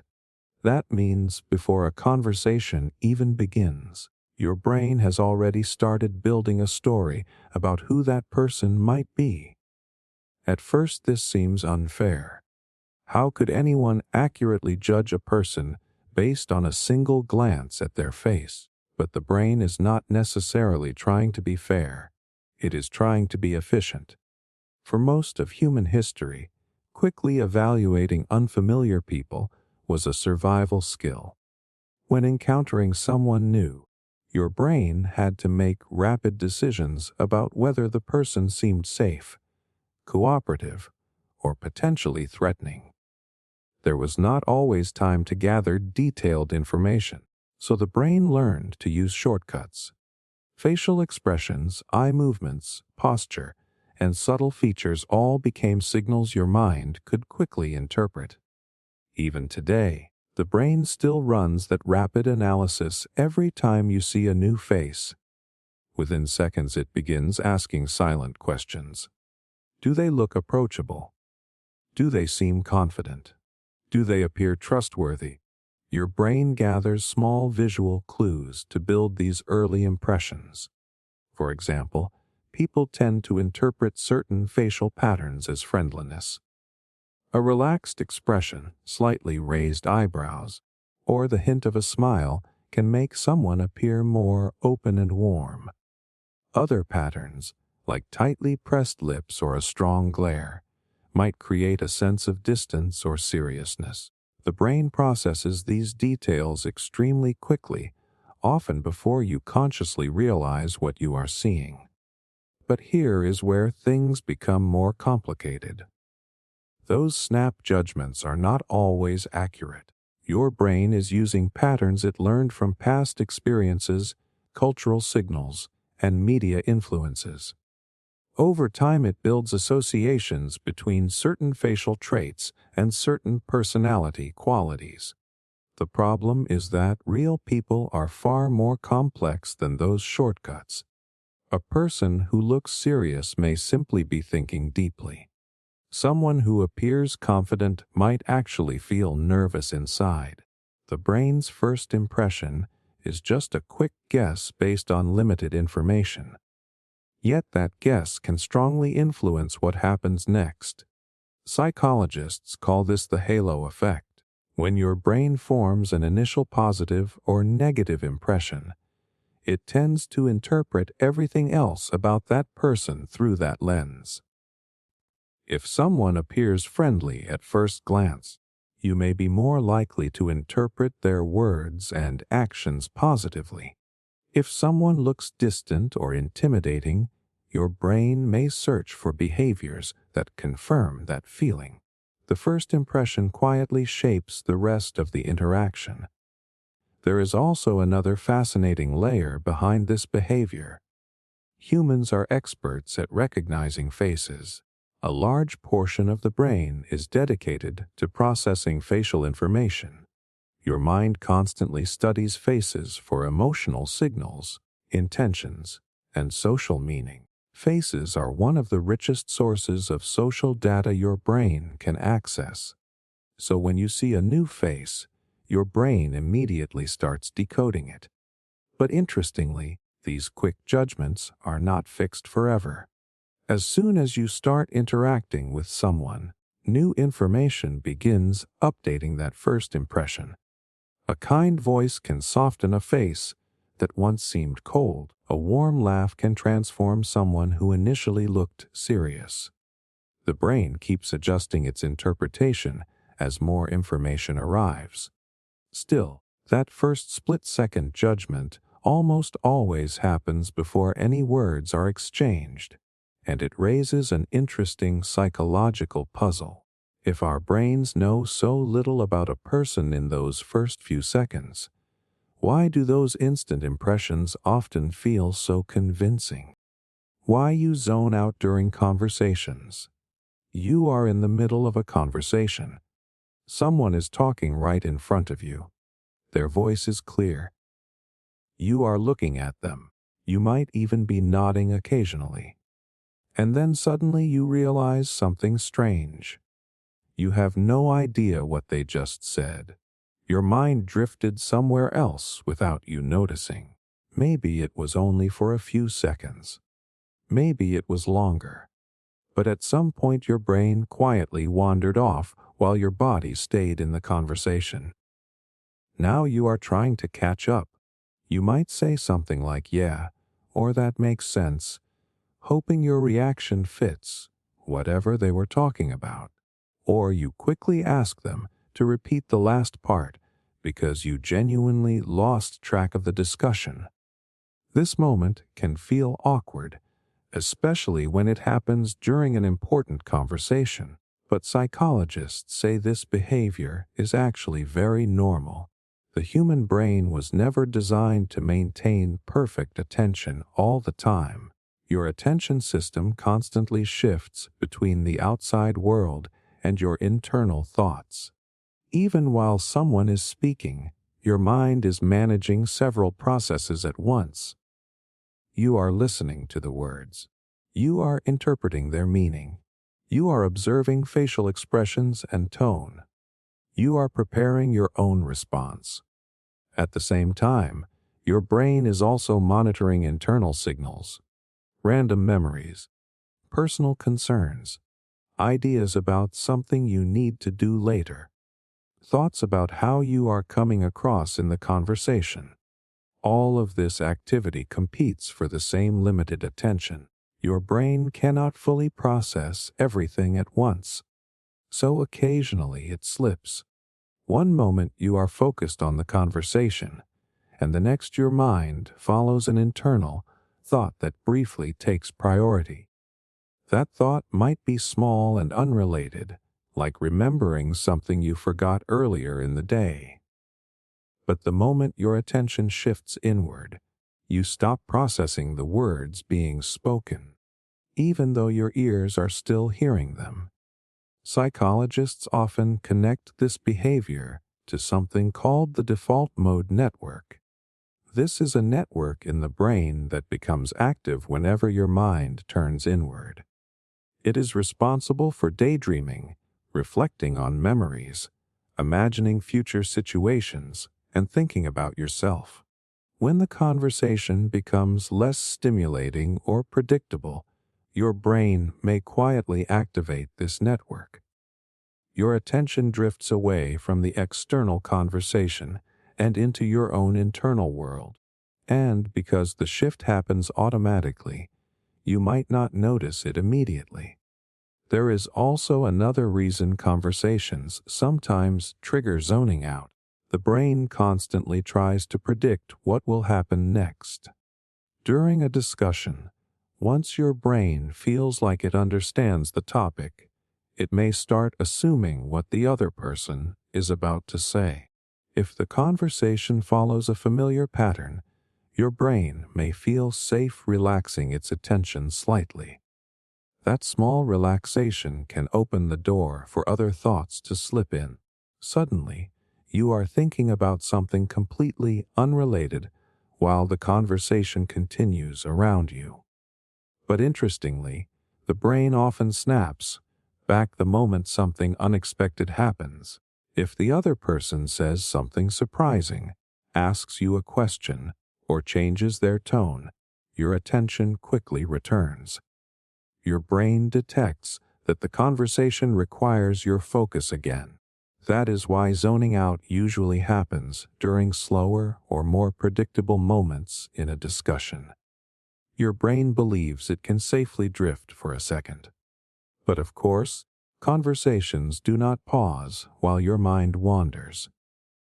The other person continues speaking, and when your attention returns, you may have missed an important piece of information, which leads to a curious psychological question. If the brain knows conversations require attention, why does it sometimes choose to wander into its own thoughts, even when someone is speaking directly to you? Why you want spoilers even when you don't? You are watching a show or reading a story, and something intense is about to happen. The tension is building. The music changes. The characters are clearly moving toward a huge moment. And suddenly, a strange thought pops into your head. You kind of want to know what happens. Not later. Not at the end. Right now. Maybe you pause the episode and quickly search for the ending online. Maybe you scroll through comments where people are already discussing the big twist. Maybe you ask a friend who has already finished the series to just tell you if things turn out okay. But the weird part is that you also know something else. Spoilers are supposed to ruin the experience. People avoid them all the time. Entire communities warn others not to reveal plot twists. You have probably avoided spoilers before because you wanted the surprise. Yet in certain moments, your brain suddenly wants the exact thing it normally tries to avoid. Psychologists find this contradiction fascinating because it reveals how the brain deals with uncertainty. Stories are designed to create tension. Writers intentionally leave questions unanswered. What will happen to the character? Will they survive? Will the plan fail? Will the mystery finally be solved? Your brain reacts strongly to these unanswered questions. Humans naturally dislike uncertainty. When the brain senses an incomplete pattern or an unanswered question, it keeps returning to it. Psychologists sometimes call this the Zeigarnik effect. It means that unfinished information sticks in your mind more than completed information. When you are watching a story full of suspense, your brain is constantly holding those unanswered questions in working memory. The longer the uncertainty continues, the more mental tension builds. A spoiler offers instant closure. It resolves the uncertainty immediately. Once you know the outcome, your brain can relax because the question is no longer open. That is why sometimes, even while enjoying the suspense, another part of your mind quietly wants the answer. But there is another interesting psychological layer behind this behavior. Knowing the ending does not always reduce enjoyment the way people expect. In fact, several studies have found that people sometimes enjoy stories more when they already know key plot points. When the brain understands where the story is heading, it can focus on how the story unfolds rather than constantly worrying about what might happen. Instead of stressing about the outcome, your mind can pay attention to the details.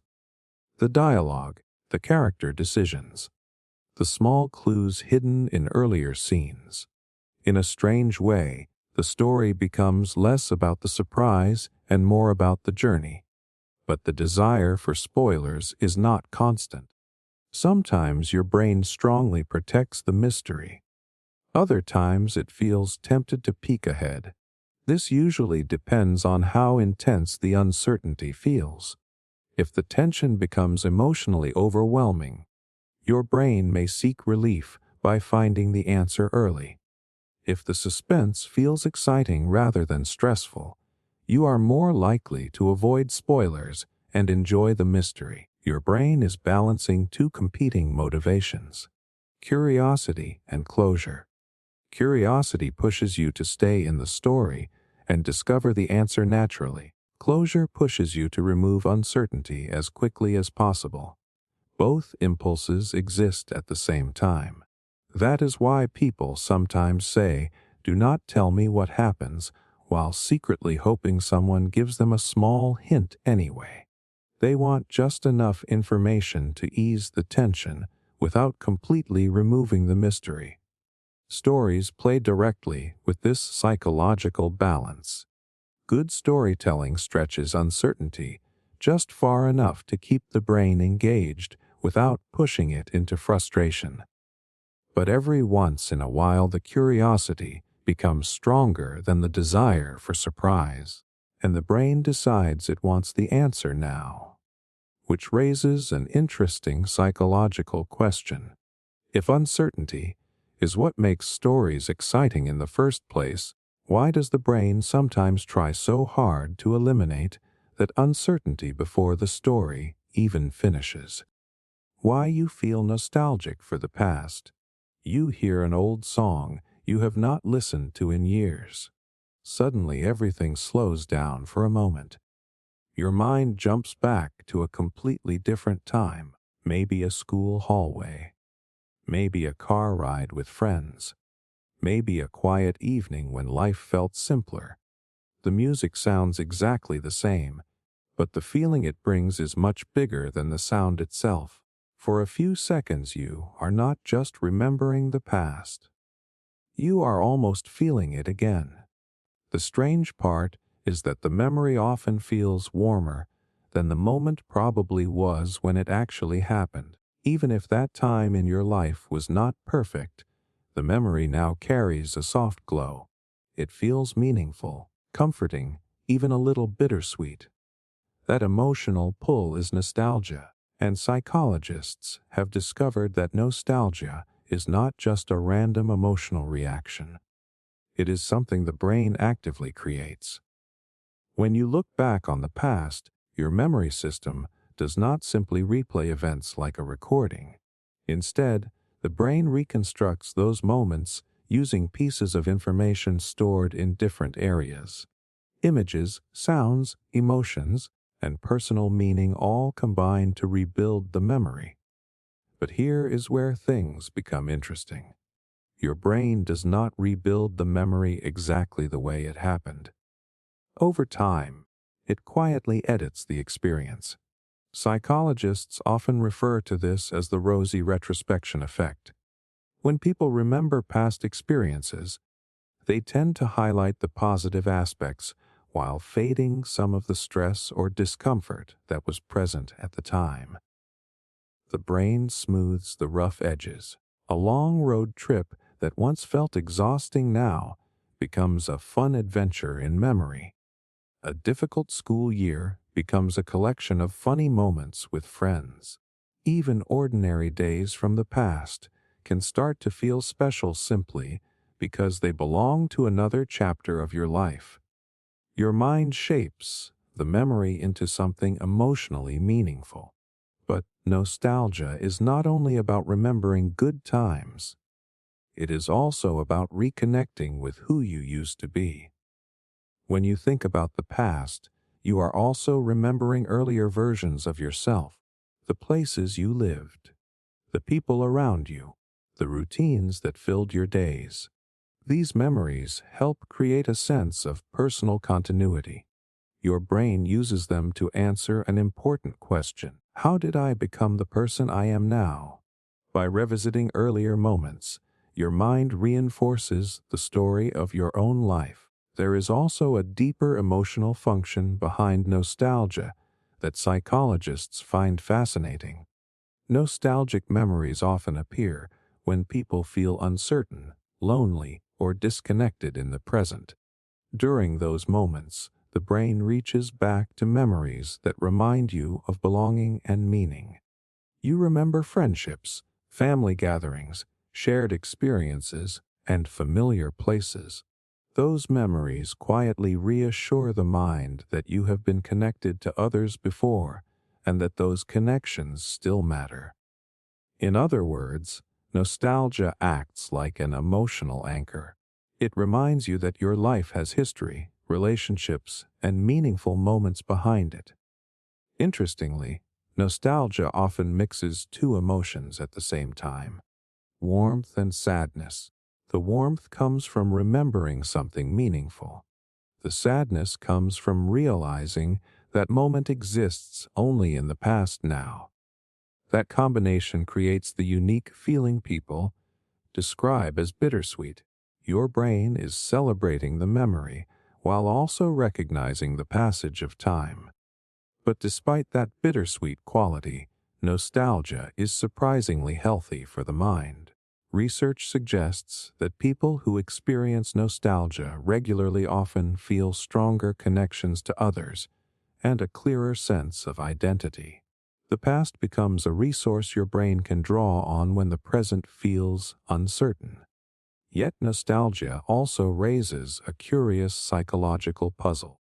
If the brain naturally edits the past to make it feel warmer and more meaningful, how much of what we remember is the real past, and how much is the version our mind quietly reshaped over time?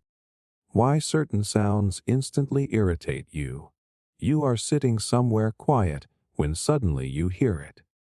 Maybe it is someone chewing loudly. Maybe someone is repeatedly tapping a pen on the table. Maybe it is the sharp scraping sound of metal against a plate or nails brushing against a rough surface. And instantly something inside you reacts. Your body tightens. Your focus disappears. Irritation rises almost immediately, sometimes far stronger than the situation seems to deserve. The sound might only last a few seconds, yet it feels impossible to ignore. What makes this reaction so strange is that other people in the same room might not react at all. They hear the exact same sound, but it does not seem to bother them nearly as much. Meanwhile, your brain feels like it is under attack. Why does something as simple as a small sound trigger such a strong emotional response? Psychologists believe this reaction comes from the way the brain processes sensory information and emotional signals at the same time. When you hear a sound, the brain does not only analyze the physical noise itself, it also quickly decides whether that sound might be important, distracting, or potentially threatening. Certain sounds grab attention more aggressively because they break patterns your brain expects. Repetitive tapping, chewing noises, or scraping sounds often stand out sharply against quiet environments. Your brain detects the irregular pattern and flags it for attention. But attention alone does not explain the irritation. There is another system in the brain that reacts to sensory signals emotionally. This system connects areas responsible for hearing with areas responsible for emotional responses. When a sound triggers this pathway strongly, the brain can produce immediate feelings of annoyance or discomfort. In some cases, this reaction becomes especially intense. Psychologists have identified a condition called misophonia, where specific everyday sounds trigger extremely strong emotional reactions. For people with misophonia, sounds like chewing, breathing, or repetitive tapping can cause sudden anger, anxiety, or a powerful urge to escape the environment. Even for people without this condition, the same mechanism still exists on a smaller scale. Your brain associates certain sounds with irritation because they interrupt focus or violate expectations about how the environment should sound. Imagine trying to concentrate in a quiet room while someone nearby repeatedly clicks a pen every few seconds. The brain keeps noticing the interruption. Each click resets your attention slightly. Instead of fading into the background, the sound stays in the foreground of your awareness. Your brain becomes stuck monitoring it. There is also a fascinating social layer involved in this reaction. Many irritating sounds are produced by other people. Chewing, sniffing, tapping fingers, or making repetitive noises. When the brain interprets these sounds as unnecessary or careless, it can add a layer of frustration. Part of your mind may quietly think, why are they doing that? The irritation becomes stronger because the sound feels avoidable. But there is another surprising factor behind sound sensitivity. Your emotional state plays a huge role. When you are already tired, stressed, or mentally overloaded, your brain becomes less tolerant of sensory interruptions. Small noises that normally fade into the background suddenly become impossible to ignore. Your brain has less capacity to filter them out. That is why the same sound might bother you intensely one day, but barely register on another day when you feel relaxed and focused. Interestingly, the brain is also capable of adapting to many sounds over time. If a noise becomes predictable and consistent, your mind may slowly learn to ignore it. But unpredictable or irregular sounds remain difficult to filter out. Your brain keeps monitoring them because it cannot confidently predict when they will happen again. And that raises an intriguing psychological question. If the brain has the ability to tune out so many background noises automatically, why do certain sounds break through that filter so easily while others disappear completely? Why compliments sometimes make you feel awkward? Someone looks at you and says something nice. Maybe they say your work was impressive. Maybe they compliment the way you look. Maybe they thank you for helping them with something. For a moment, the words just hang there in the air. And instead of simply feeling happy, something slightly awkward happens inside your brain. You might smile quickly and say something like, "Oh, it was nothing." Or you laugh and brush it off, Sometimes people immediately redirect the compliment back to the other person. "No, you did great too." Or they downplay the praise completely. It is strange because compliments are supposed to feel good. Someone is literally saying something positive about you. Yet the moment often feels uncomfortable, almost like your brain does not know where to place the attention that suddenly landed on you. Psychologists believe this reaction happens because compliments temporarily shift the social spotlight. When someone praises you, the focus of the interaction moves directly onto you. Your brain instantly becomes aware that the other person is evaluating something about you in a positive way. That sudden attention can increase self-awareness. You start thinking about how you appear, how you are responding, whether your reaction looks natural. The simple moment of praise becomes a moment where you feel observed, and that awareness can create a small wave of social tension. There is also another interesting psychological process happening at the same time. Your brain constantly maintains a mental picture of who you are. Your abilities, your personality, your strengths, your weaknesses. Psychologists sometimes call this your self-concept. When someone gives you a compliment that matches this internal picture, it usually feels easy to accept. If you already believe you are good at something and someone recognizes it, the compliment fits neatly into the story your brain already believes. But when the compliment does not match your internal view, the brain hesitates. If someone praises something you feel uncertain about, your mind quietly questions it. Are they just being polite? Do they really mean that? Your brain tries to reconcile the compliment with your existing self-image. Until it finds a comfortable explanation, the moment can feel slightly awkward. There is also a strong social habit behind the way people react to praise. Many cultures encourage modesty. People are often taught not to appear arrogant or overly proud of themselves. Because of that, the brain may automatically soften the compliment. You might minimize it or shift the attention somewhere else. You are not necessarily rejecting the praise. Your brain is simply trying to keep the social balance comfortable. Another reason compliments can feel awkward is that they interrupt the normal rhythm of conversation. Most discussions involve exchanging information, telling stories, or responding to ideas. A compliment suddenly pauses that flow. Now there is a small emotional moment that needs a response. Your brain quickly tries to decide what the correct response should be. Should I thank them? Should I explain what I did? Should I return the compliment? While your mind sorts through these possibilities, that tiny pause can make the moment feel slightly clumsy.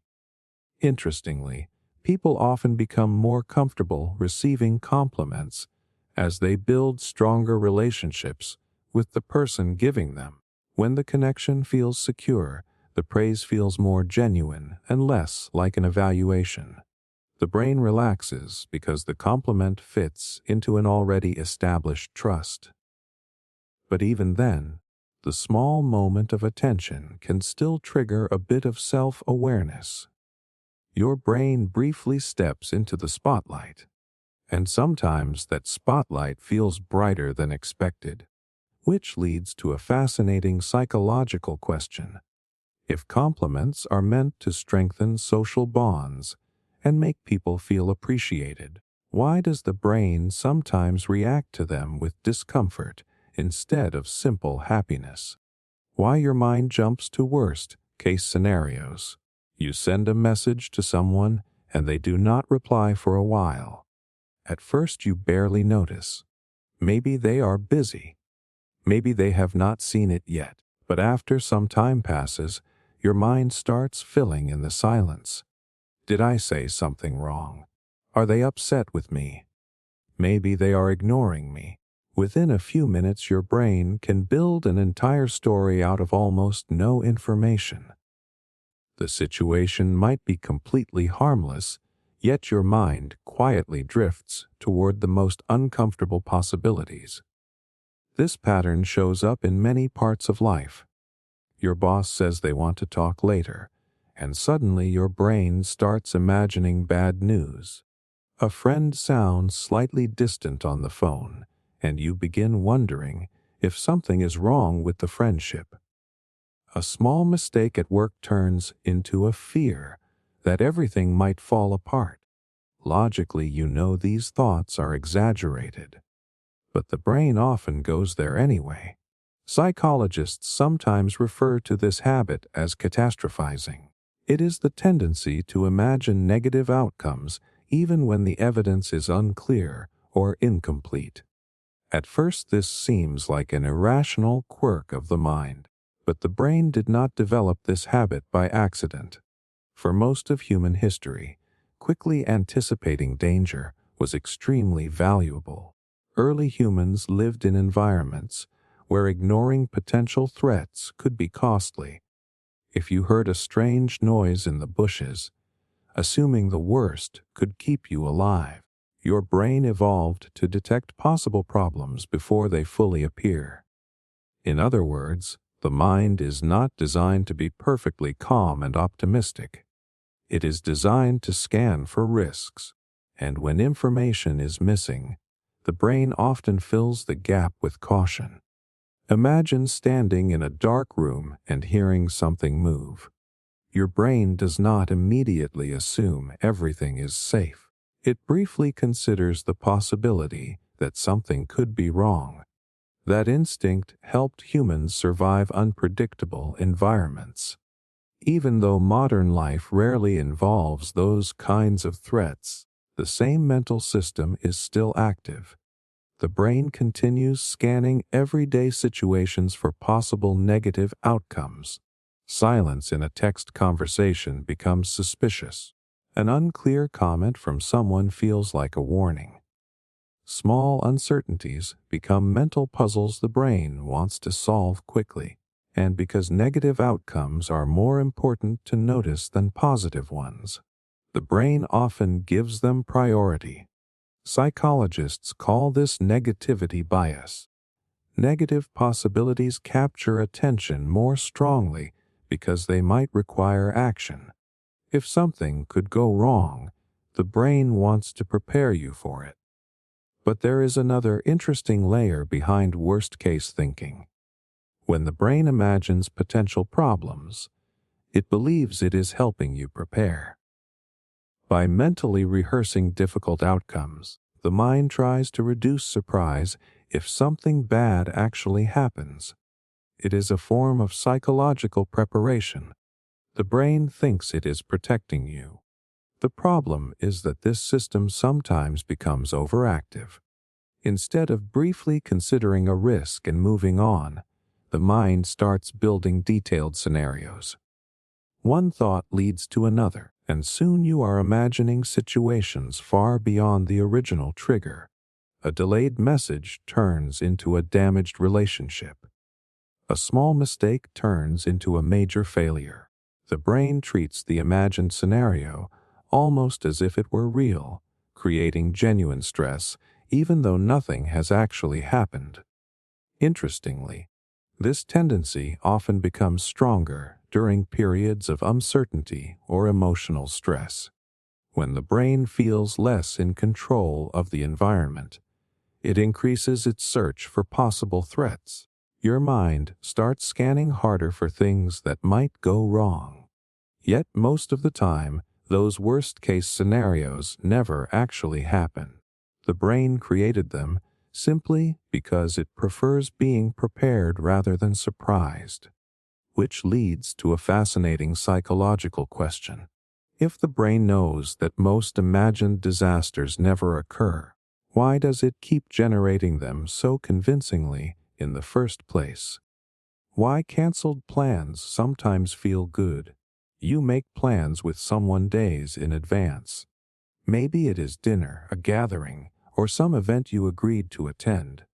At first it sounds like a good idea, but as the day gets closer, something interesting begins to happen in your mind. You start imagining the effort involved, getting ready, traveling there, making conversation, being socially present for hours. None of these things are terrible, but they do require energy. And somewhere in the background of your thoughts, a quiet feeling begins to grow. You kind of hope the plans might fall through. Then suddenly the message arrives. Something came up. Can we reschedule? And instead of disappointment, your first reaction is relief. You might even feel a strange sense of freedom, like time has just been handed back to you. The evening is suddenly open again. No schedule. No obligation. What makes this reaction so curious is that you probably like the person you were supposed to meet. You may have genuinely wanted to see them when the plans were first made, yet the cancellation still feels good. Psychologists believe this reaction has a lot to do with how the brain manages energy and social effort. Social interactions require attention, emotional awareness, and mental processing. When you spend time with people, your brain is constantly interpreting signals. Facial expressions, tone of voice, timing in conversation. You are listening, responding, thinking about what to say next, and monitoring how the interaction feels. Even enjoyable social experiences involve this level of cognitive activity. Because of that, the brain quietly evaluates how much energy an upcoming event might require. As the time approaches, your mind begins anticipating the effort involved. This anticipation is sometimes called social load. It is not necessarily negative. It is simply the mental effort required to be socially engaged. If you have had a long day, a busy week, or a lot on your mind, that upcoming social load can start to feel heavier. Your brain begins comparing two possibilities: the effort of going out, or the comfort of staying in. When plans are canceled, that decision disappears instantly. The brain no longer has to weigh the options. The energy you expected to spend is suddenly saved. That creates an immediate feeling of relief, but there is another psychological layer behind this reaction that many people do not notice. Humans naturally value autonomy. Your brain likes feeling that you are choosing how to spend your time rather than fulfilling an obligation. Even if the plan was something enjoyable, once it becomes scheduled, it can start to feel like a commitment your brain must follow through on. When the plan disappears, the sense of obligation disappears with it. Your time feels flexible again. Suddenly the evening belongs completely to you. You can relax, watch something, read, scroll on your phone, or simply do nothing at all. That freedom can feel surprisingly rewarding.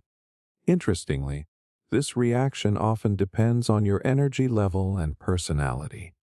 People who feel socially drained or overwhelmed tend to experience stronger relief when plans cancel. People who are energized by social activity may feel the opposite and actually feel disappointed. Your brain constantly balances the need for connection with the need for recovery. Both are important, and sometimes your mind does not fully realize how tired it is until the obligation disappears. The moment the plan is canceled, the brain relaxes because the pressure to perform socially is gone. Yet the most interesting part of this behavior is that people often make new plans again shortly afterward. Even after enjoying the relief of cancellation, humans still seek connection, conversation, and shared experiences, which raises a curious psychological question. If the brain values social connection so deeply, why does it sometimes feel so rewarding when the opportunity to socialize suddenly disappears? Why old memories suddenly come back? You are walking somewhere, thinking about completely ordinary things, when suddenly a memory appears out of nowhere. Not a recent one. Something from years ago. Maybe it is a moment from school, a random conversation you had with someone, or a small scene you had not thought about in forever. The memory shows up so clearly that it almost feels like it was waiting somewhere in the background of your mind. And the strange part is that nothing obvious seemed to trigger it.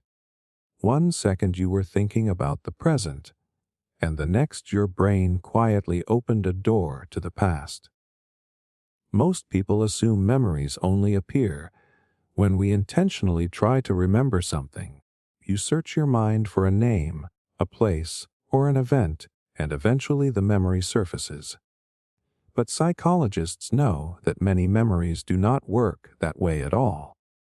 They appear automatically. Your brain is constantly storing huge amounts of information from daily life. Conversations, environments, emotions, small details from ordinary days. All of these experiences are encoded in networks of neurons that remain in your brain long after the moment passes. But those memories are not stored like files neatly organized in a cabinet. Instead, they are connected through associations. A smell can connect to a place.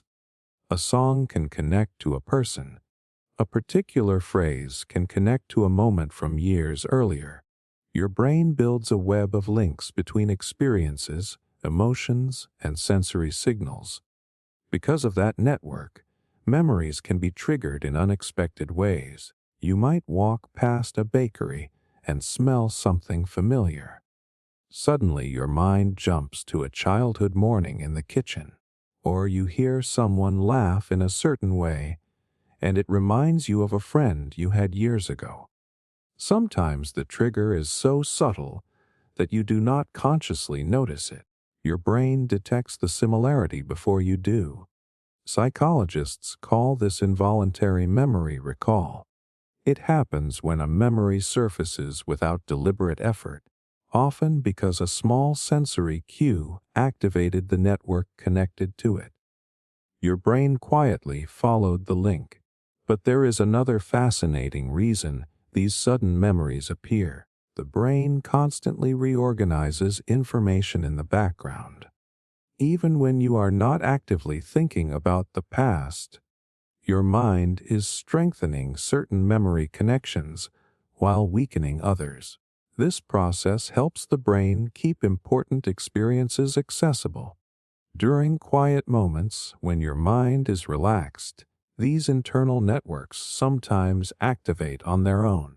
A memory that shares emotional or contextual similarity with your current situation may suddenly rise into awareness. In other words, your brain may be comparing the present with the past without you realizing it. And when it finds a connection, the memory appears.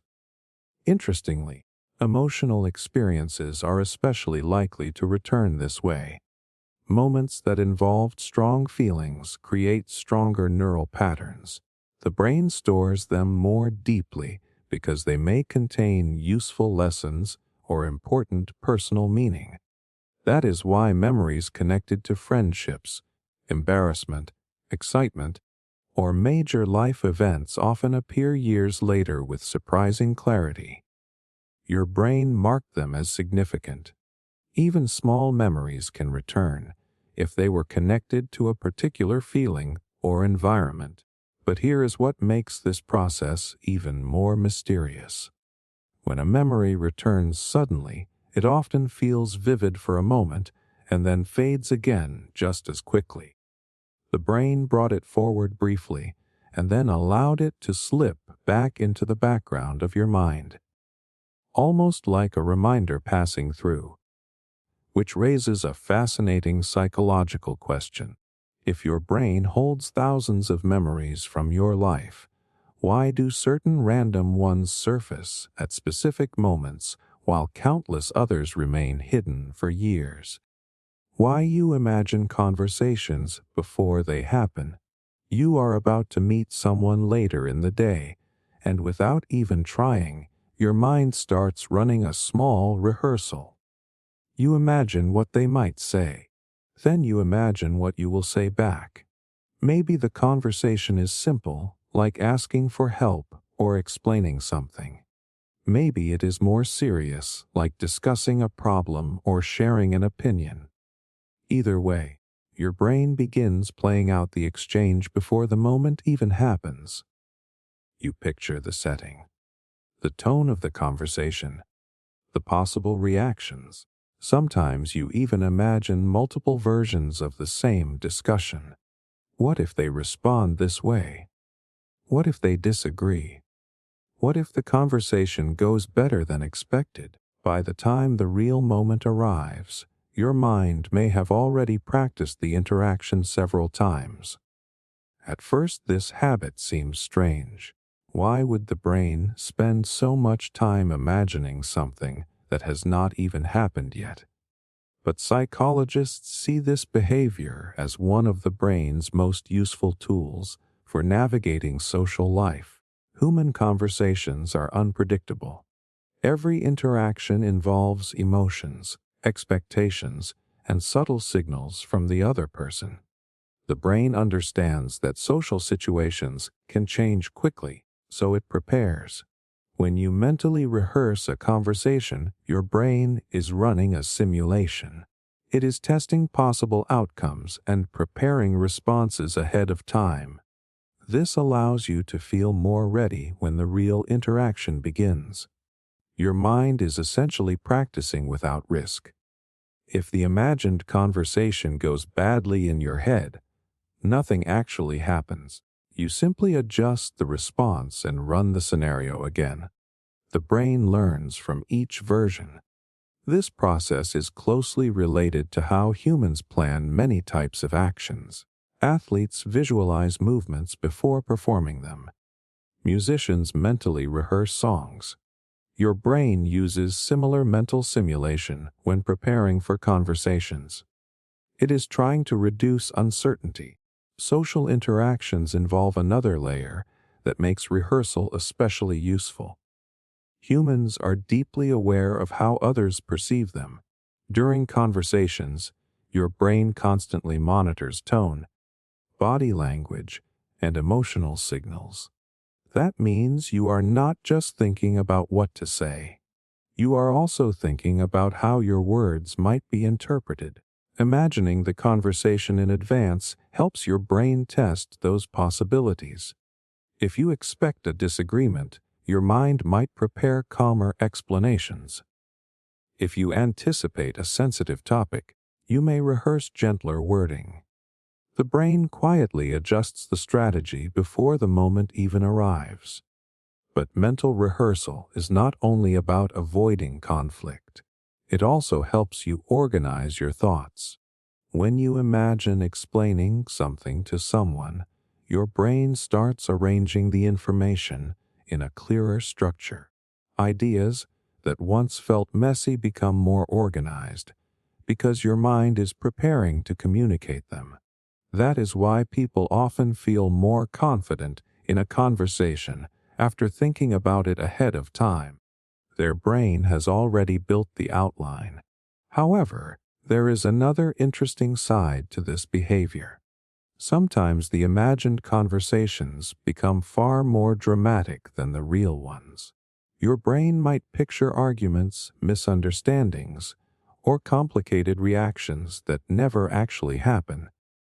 This occurs because the mind is exploring possibilities rather than predicting exact outcomes. It is running several simulations just in case.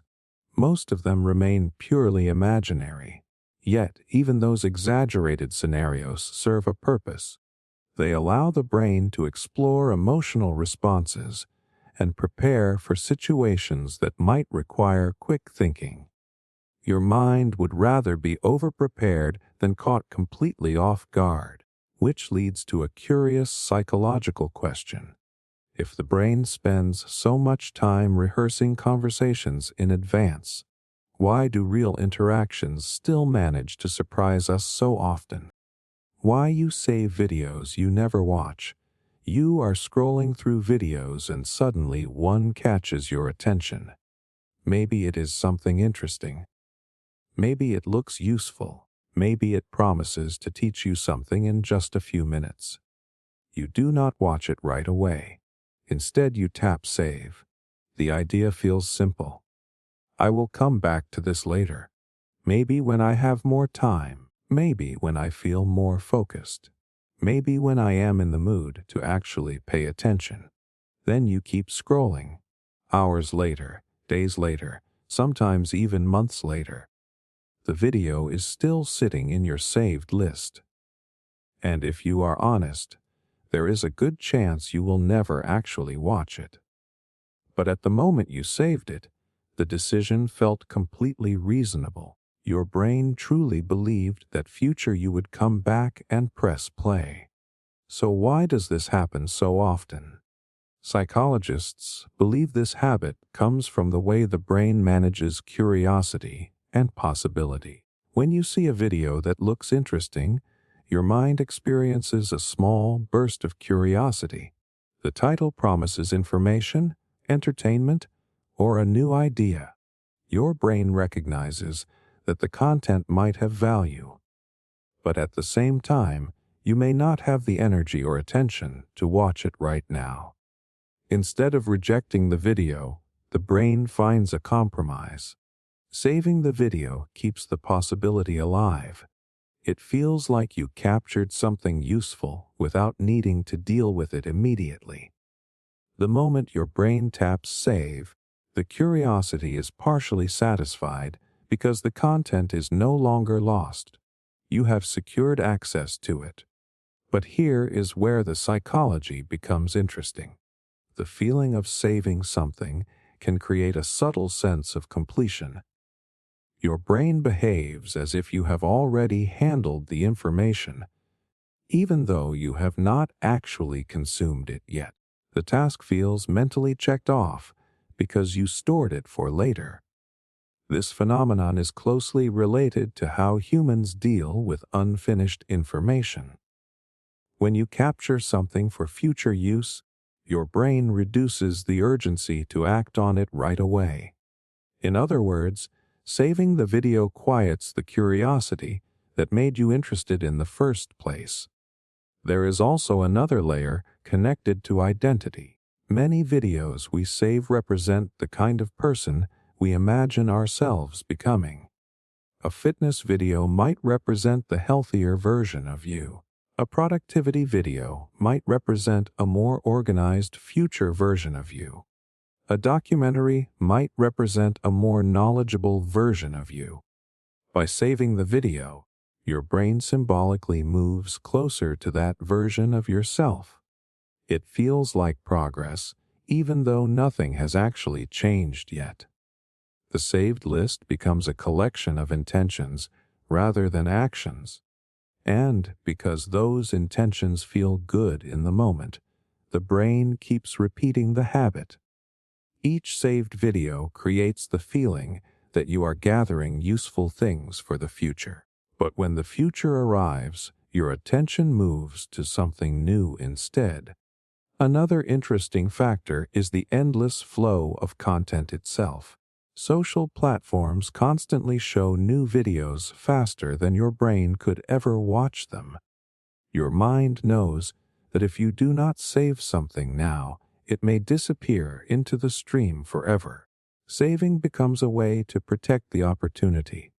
Ironically, the more content you save, the less likely you are to return to any single video. The list grows larger, and each individual item feels less urgent. So the saved videos quietly accumulate in the background, and that raises an interesting psychological puzzle. If saving content gives the brain a sense of progress and possibility, why does that feeling disappear so quickly when the moment finally comes to actually watch what we saved? Why small imperfections bother you? You are looking at something that is almost perfect. Maybe it is a picture hanging on a wall that is slightly tilted. Maybe it is a line of objects on a desk where one item is just a little out of place. Maybe it is a sentence with a tiny mistake that most people would never even notice, and somehow your eyes go straight to that one small flaw. The rest of the scene might look completely fine, but your attention locks onto the imperfection like a magnet. You might even feel a small urge to fix it immediately. Straighten the frame, adjust the object, correct the mistake. Until it is fixed, part of your brain keeps returning to it. What makes this reaction interesting is that the imperfection is often very small. In many cases, it does not affect anything important, yet it still manages to grab your attention in a way the surrounding perfection does not. Psychologists believe this happens because the human brain is built to detect patterns. From the moment you wake up each day, your mind is constantly organizing the world into structures. Shapes, sounds, movements, language, and even social behavior all follow patterns your brain expects to see. When things follow those patterns, the brain processes them quickly and efficiently. A straight line looks stable. A balanced arrangement feels comfortable. A sentence that flows correctly is easy to read. But when something breaks the pattern, your brain notices immediately. The small misalignment or irregularity creates a kind of mental friction. It interrupts the smooth prediction your brain was making about how things should appear. That interruption pulls your attention toward it. Your mind wants to resolve the mismatch. This reaction is related to a principle psychologists call prediction error. Your brain is constantly predicting what it expects to see or hear next. When reality matches the prediction, everything feels smooth and effortless. But when reality does not match the prediction, the brain pauses and investigates. Why is that different? What changed? Even tiny deviations can trigger this response. For example, imagine a row of identical shapes where one is slightly rotated. Your eyes will almost instantly spot the rotated shape. The brain detects the difference because it breaks the pattern your mind had already mapped. Interestingly, this ability is incredibly useful in many situations. Detecting small irregularities helps humans notice problems early. A strange noise in an engine, a small crack in a surface, a subtle change in someone's facial expression. The same pattern detection system that notices a crooked picture frame is also helping you monitor your environment for important changes. But there is another psychological layer behind why imperfections sometimes feel uncomfortable. Humans often associate order with control. When things look organized and symmetrical, the environment feels stable and predictable. When something appears out of place, even slightly, the brain may interpret it as a disruption to that order. Fixing the imperfection restores the sense of balance. That is why people sometimes feel oddly satisfied after adjusting something small. Straightening a stack of books or aligning objects on a table can create a quiet feeling of completion. Your brain resolved the mismatch it noticed. Yet the most fascinating part is that this sensitivity to imperfections varies widely from person to person. Some people notice tiny details instantly, while others barely register them at all. Personality, attention style, and even mood can influence how strongly the brain reacts to small irregularities. On a stressful day, a minor flaw might feel far more distracting than usual, and that raises an intriguing psychological question. If the brain evolved to detect imperfections so efficiently, why do some small flaws feel impossible to ignore while others pass completely unnoticed? Why you talk to yourself when alone? You are alone in a room, doing something simple, and suddenly you hear a voice. Your own. Maybe you say something like, "Where did I put that?" or come on, focus. Sometimes it is even a full sentence, spoken out loud, even though no one else is there to hear it. Then a strange thought appears for a moment. Why am I talking to myself? Almost everyone does this at some point.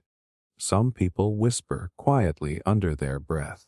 Others speak in full sentences, as if they are having a conversation with someone invisible. And even though it might feel a little odd when you notice it, psychologists say this behavior is actually a very normal part of how the brain works. Talking to yourself is closely connected to the way humans organize their thoughts. Inside your mind, there is a constant stream of inner language. You silently narrate plans, questions, and reactions throughout the day. This inner voice helps you think through problems, remember tasks, and guide your actions. Most of the time, it stays inside your head. But when you are alone, the brain sometimes allows that internal voice to move outside. Speaking the thought out loud can make it feel clearer and more structured. The moment the words leave your mouth, your brain hears them again through your ears, almost as if another person said them. That feedback loop can strengthen your focus. Psychologists often describe this as externalized thinking.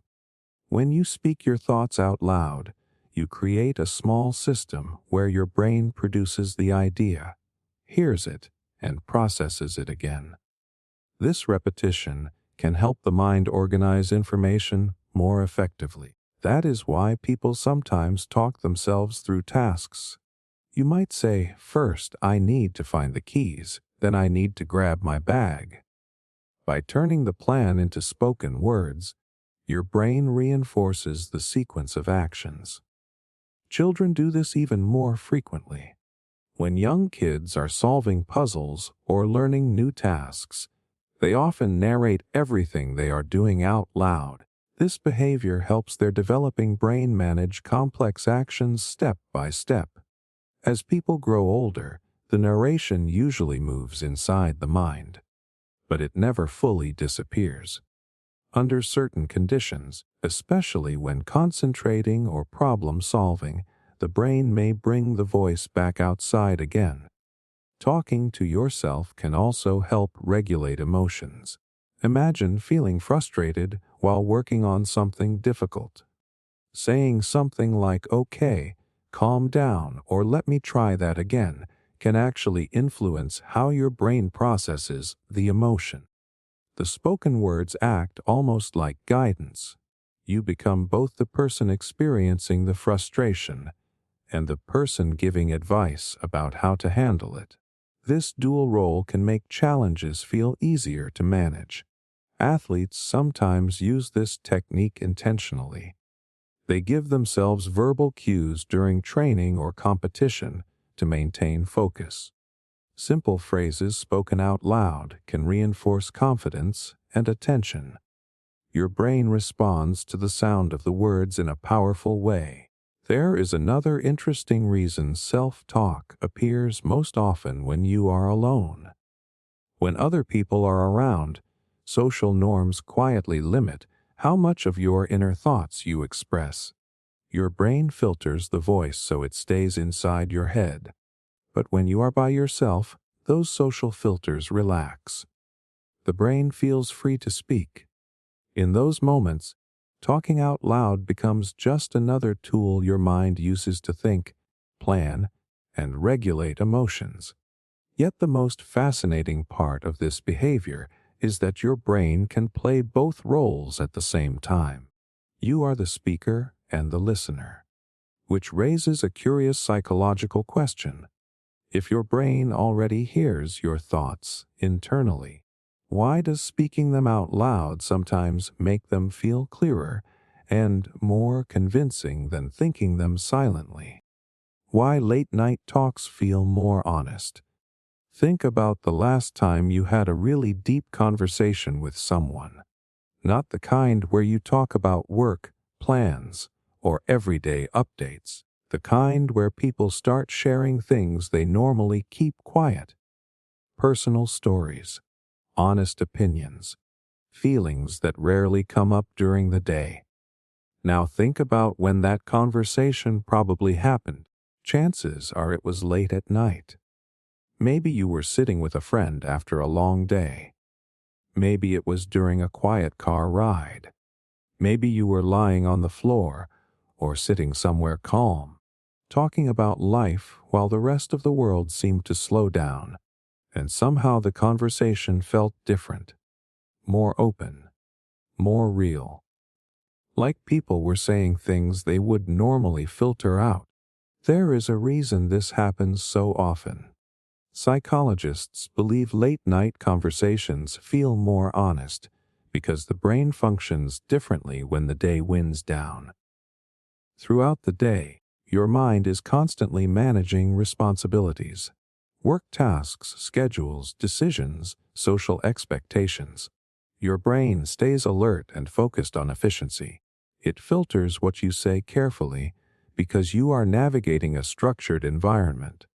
You are thinking about consequences, impressions, and timing.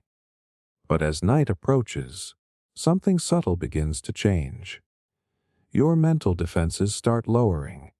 The brain becomes tired from hours of decision-making and social awareness. That exhaustion reduces the amount of filtering your mind usually applies before speaking. In other words, your internal editor becomes quieter. When that happens, thoughts and feelings that normally stay in the background become easier to express. This is why people sometimes say things late at night that they might hesitate to say during the day. Their brain simply has less energy to maintain the same level of emotional control. There is also an environmental factor that makes nighttime conversations feel different. Late at night, the world becomes quieter. Fewer notifications, fewer interruptions, fewer responsibilities demanding immediate attention. The environment feels slower and calmer. Your brain senses that the outside pressure has temporarily disappeared. When people feel less rushed and less observed by the outside world, they naturally open up more. Another powerful element is lighting and atmosphere. During the day, bright environments stimulate alertness. At night, dim lighting signals the brain to relax. Your body begins producing hormones that prepare you for rest. Your mind becomes more reflective and introspective. In this state, people are more likely to think about personal experiences, emotions, and relationships. Conversations shift from practical topics to meaningful ones. But there is also a social dynamic that plays an important role. When two people stay up late talking, it often signals trust and shared time. Both people have chosen to remain present when they could have been doing something else or going to sleep. That shared quiet moment can create a stronger sense of connection. Your brain interprets the situation as safe for deeper conversation. With that sense of safety, people feel more comfortable revealing thoughts they normally keep private. Interestingly, many people report that the same conversation would feel different if it happened at noon instead of midnight. The environment, the mental state, and the emotional openness would all change. Nighttime removes many of the social pressures that shape daytime interactions. And for a while, honesty flows more freely, which leads to an intriguing psychological question. If people can sometimes express their most genuine thoughts late at night, what exactly changes in the brain between day and night that makes those truths easier to say out loud? Why you count stairs or steps, you start walking up a staircase, and without really planning to, something begins happening in your head. 1, 2, 3, 4. You are counting the steps. Sometimes you notice it halfway through and think, wait, why am I doing this? Other times you reach the top and realize you counted every single step without even trying. And the strange thing is, there was no real reason to do it. The stairs worked exactly the same whether you counted them or not. Yet your brain quietly turned the climb into a small mental pattern. This happens to a surprising number of people. Some count stairs. Some count floor tiles while walking. Some tap their fingers in a certain rhythm while waiting.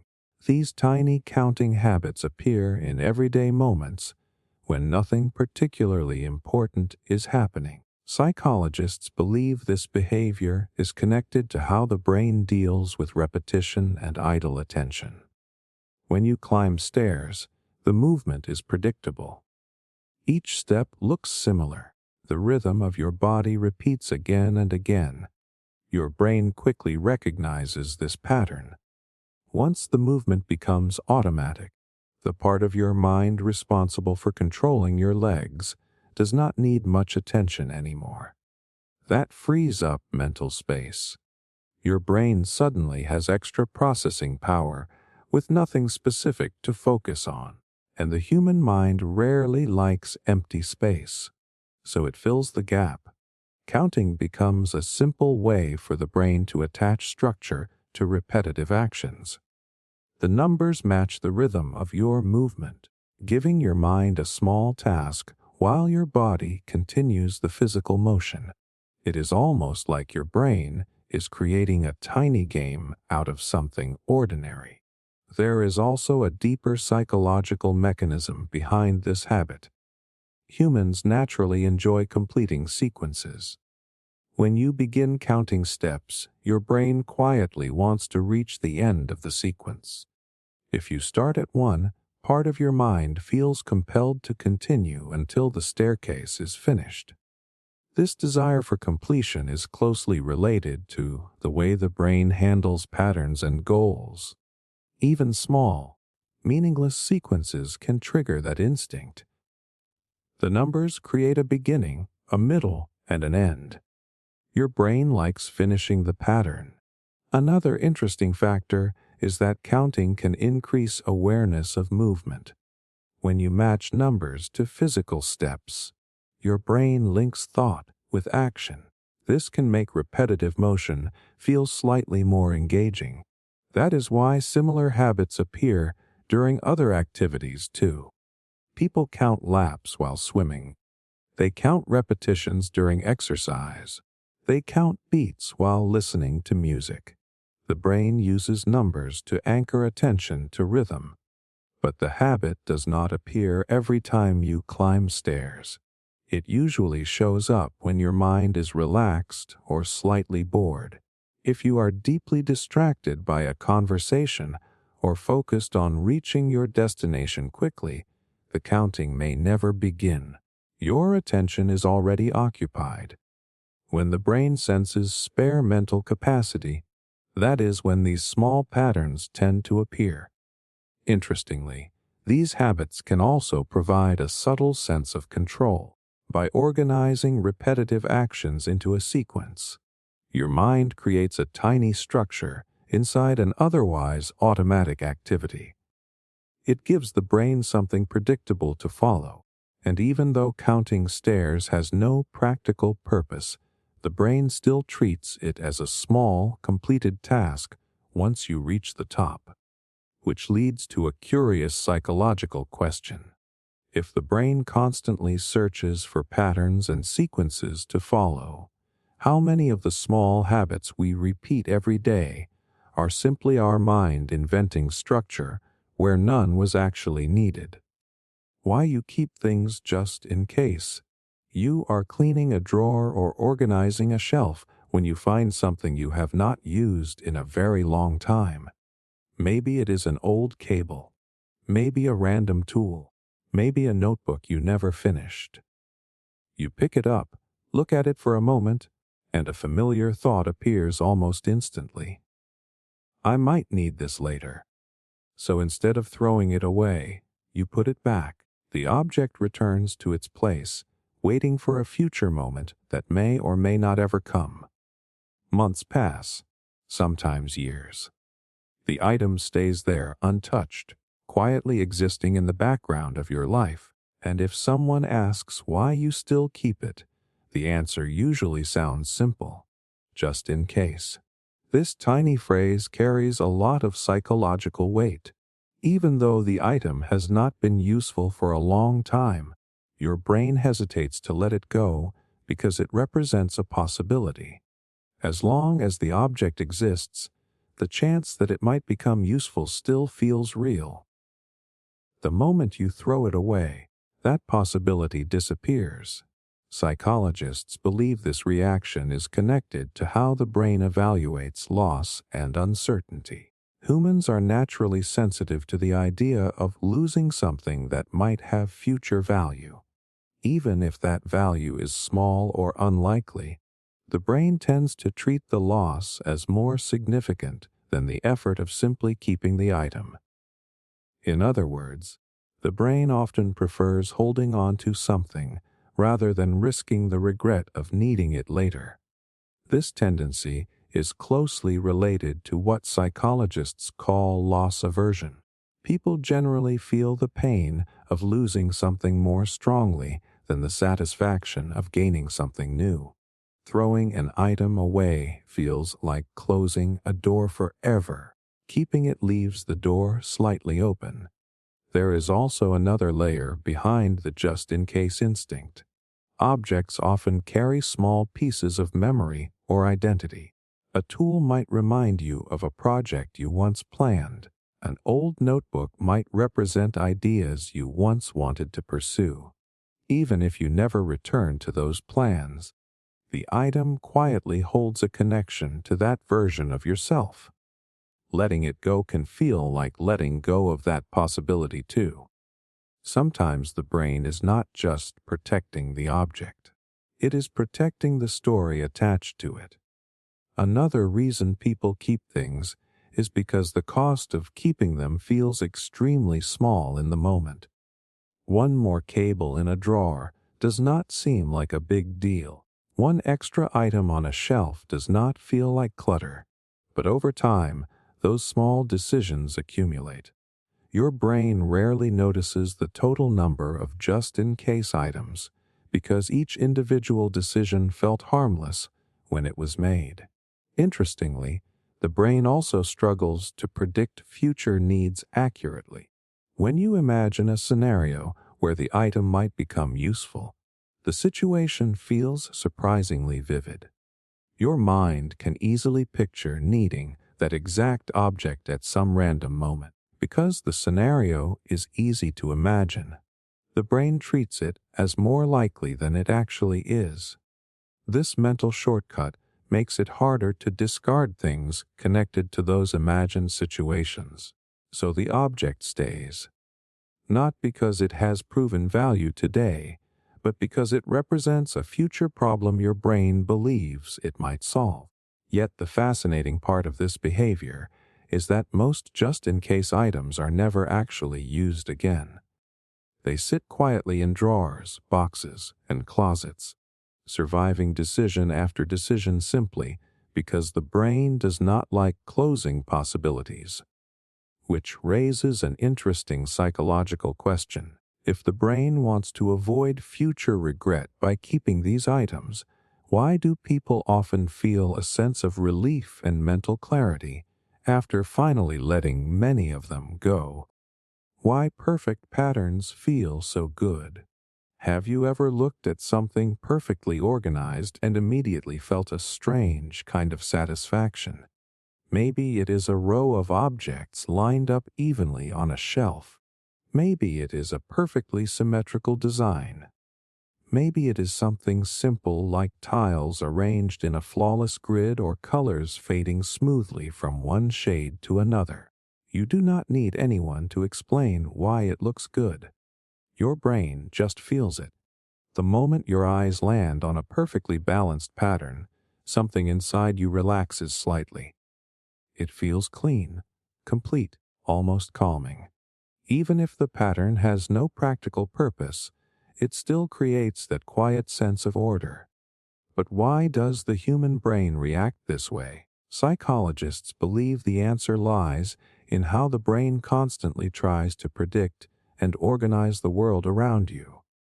From the moment you wake up, your mind is scanning your environment for patterns, shapes, movements, sounds, faces, language.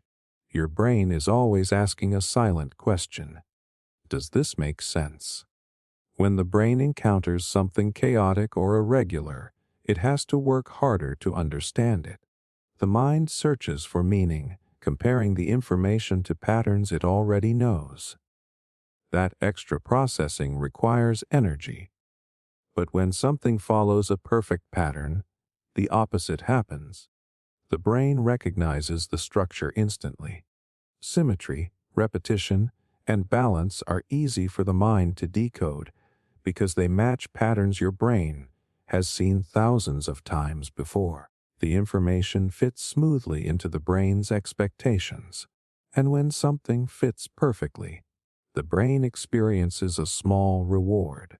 That reward often feels like visual satisfaction. There is also a deeper evolutionary reason humans respond so strongly to patterns. In nature, recognizing patterns was incredibly important for survival.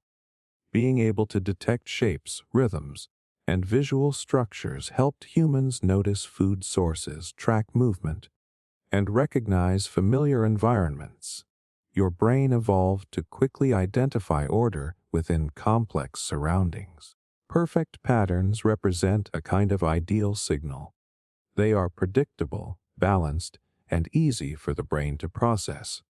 Because of that, your mind tends to interpret them as stable and safe. That feeling of stability can create a subtle sense of calm. This is why people often enjoy arranging things neatly even when it is not necessary. Aligning objects, organizing spaces, or creating symmetrical designs can feel satisfying because the brain enjoys restoring order. You are essentially building patterns your mind naturally appreciates.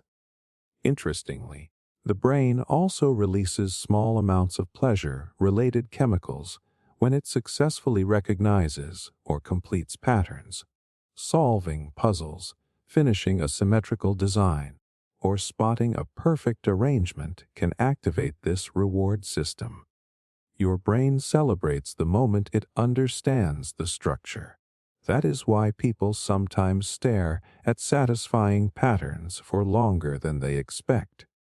The mind keeps reinforcing the pleasant feeling that comes from recognizing the order. But there is another fascinating detail behind this reaction. Perfect patterns stand out precisely because they are rare. The natural world is full of irregular shapes, uneven surfaces, and unpredictable forms. When the brain encounters something that is perfectly balanced or flawlessly repeated, it feels special. It almost feels intentional. Your brain treats that order as something worth noticing. And yet, despite how much the mind loves perfect patterns, complete perfection can sometimes become boring if it continues for too long. After the brain fully understands the structure, it may begin searching for something slightly different or unexpected, which leads to an intriguing psychological question. If the brain finds perfect patterns so satisfying, why does it also become fascinated by small imperfections that break those patterns? Why being stared at feels uncomfortable? You are sitting somewhere minding your own business when suddenly something feels off. You cannot explain it immediately, but there is a strange awareness creeping into your mind. After a moment you look up and notice someone looking directly at you. Sometimes they quickly look away. Other times the eye contact continues for a second too long, and instantly your body reacts. You might shift in your seat, look down at your phone, or glance somewhere else. Even if the person is not doing anything threatening, the moment still feels oddly uncomfortable. Being stared at has a very different emotional feeling than simply being around other people. But why does the brain react so strongly to something as simple as another person's gaze? Psychologists believe this reaction comes from how deeply humans are wired to monitor social attention. Throughout human history, being watched carried important meaning. If someone focused their gaze on you, it often meant something required your attention. It could signal curiosity, interest, judgment, or even danger. Your brain learned to treat direct staring as a significant social signal. When someone's eyes lock onto you, your mind immediately begins asking silent questions. Why are they looking at me? Did I do something unusual? Are they judging me? Even if none of those things are actually happening, the brain still runs through the possibilities. This reaction is closely connected to something psychologists call self-awareness. The moment you realize someone is observing you, your attention shifts inward. You start thinking about how you appear from the outside, your posture, your expression, the way you are sitting or moving. Suddenly you become both the person acting and the person evaluating the action. That internal shift can create discomfort because your brain is juggling two roles at once. There is also a deeper biological reason staring feels intense. Human eyes are extremely expressive compared to those of most animals. The whites of our eyes make it easy to detect exactly where someone is looking. This design allows humans to communicate attention and intention very clearly. But it also means your brain can instantly detect when someone's gaze is fixed on you. When that happens, your mind treats the situation as socially important. Your brain begins scanning the interaction for meaning. Is the person friendly? Are they curious? Are they judging something? Your mind tries to interpret the intention behind the gaze as quickly as possible. If the answer is unclear, the uncertainty itself can feel uncomfortable. There is also something else happening in the background. Humans naturally value a sense of personal space, even in social environments. Being stared at can feel like someone has stepped slightly inside that invisible boundary. The attention feels focused and direct. Your brain becomes aware that you are the center of someone else's perception in that moment. This is why brief eye contact during conversation usually feels normal. The gaze moves naturally between people. It is balanced and expected, but prolonged staring removes that balance. The attention becomes one-sided, and your brain struggles to interpret why it is happening. Interestingly, people often feel the urge to break the moment quickly by looking away or adjusting their behavior. Your mind tries to restore the social equilibrium.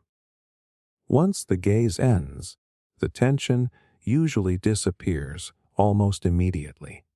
Yet the fascinating part of this reaction is how quickly the brain detects attention from others. Sometimes people even report sensing when someone is looking at them before they consciously notice the gaze, which raises an intriguing psychological question. If the brain is so sensitive to detecting when someone is watching us, how much of our behavior is quietly shaped by the simple feeling of being observed? Why you listen to sad music when you're sad? You are already feeling a little low. Maybe something disappointing happened. Maybe you are just in one of those quiet moods where everything feels heavier than usual. Instead of searching for something upbeat to lift your spirits, you open your music app and choose something slow, something emotional. Sometimes the song is even heartbreaking, and strangely, it does not make the feeling worse. In fact, it often feels strangely comforting. The music seems to understand exactly what you are feeling in a way that happy songs cannot match in that moment. At first, this behavior seems backwards. If you are sad, Logic suggests you should listen to something cheerful that might improve your mood. Yet many people do the opposite. They lean into the emotion instead of escaping it. Psychologists have studied this pattern for years because it reveals something important about how humans process emotions. When you are feeling sad, your brain is searching for something that feels emotionally accurate. If you suddenly switch to an energetic or overly positive song, your mind may reject it because it does not match your current state. The emotional tone feels out of place. Sad music, on the other hand, mirrors what you are already feeling. The melody, lyrics, and tone reflect the same emotional landscape your brain is experiencing. This creates something psychologists call emotional validation. The music feels like it understands you.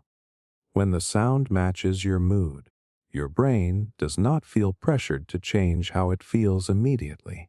Instead, it allows the emotion to exist for a moment without resistance. That sense of understanding can actually reduce emotional tension. But there is another fascinating layer behind this experience. Sad music often contains beauty. The melodies are expressive, the lyrics are meaningful. The emotional tone can feel deep rather than purely negative. Because you know the music itself is not a real threat, your brain is able to explore the emotion safely. You can feel sadness without the real-life consequences that originally created it.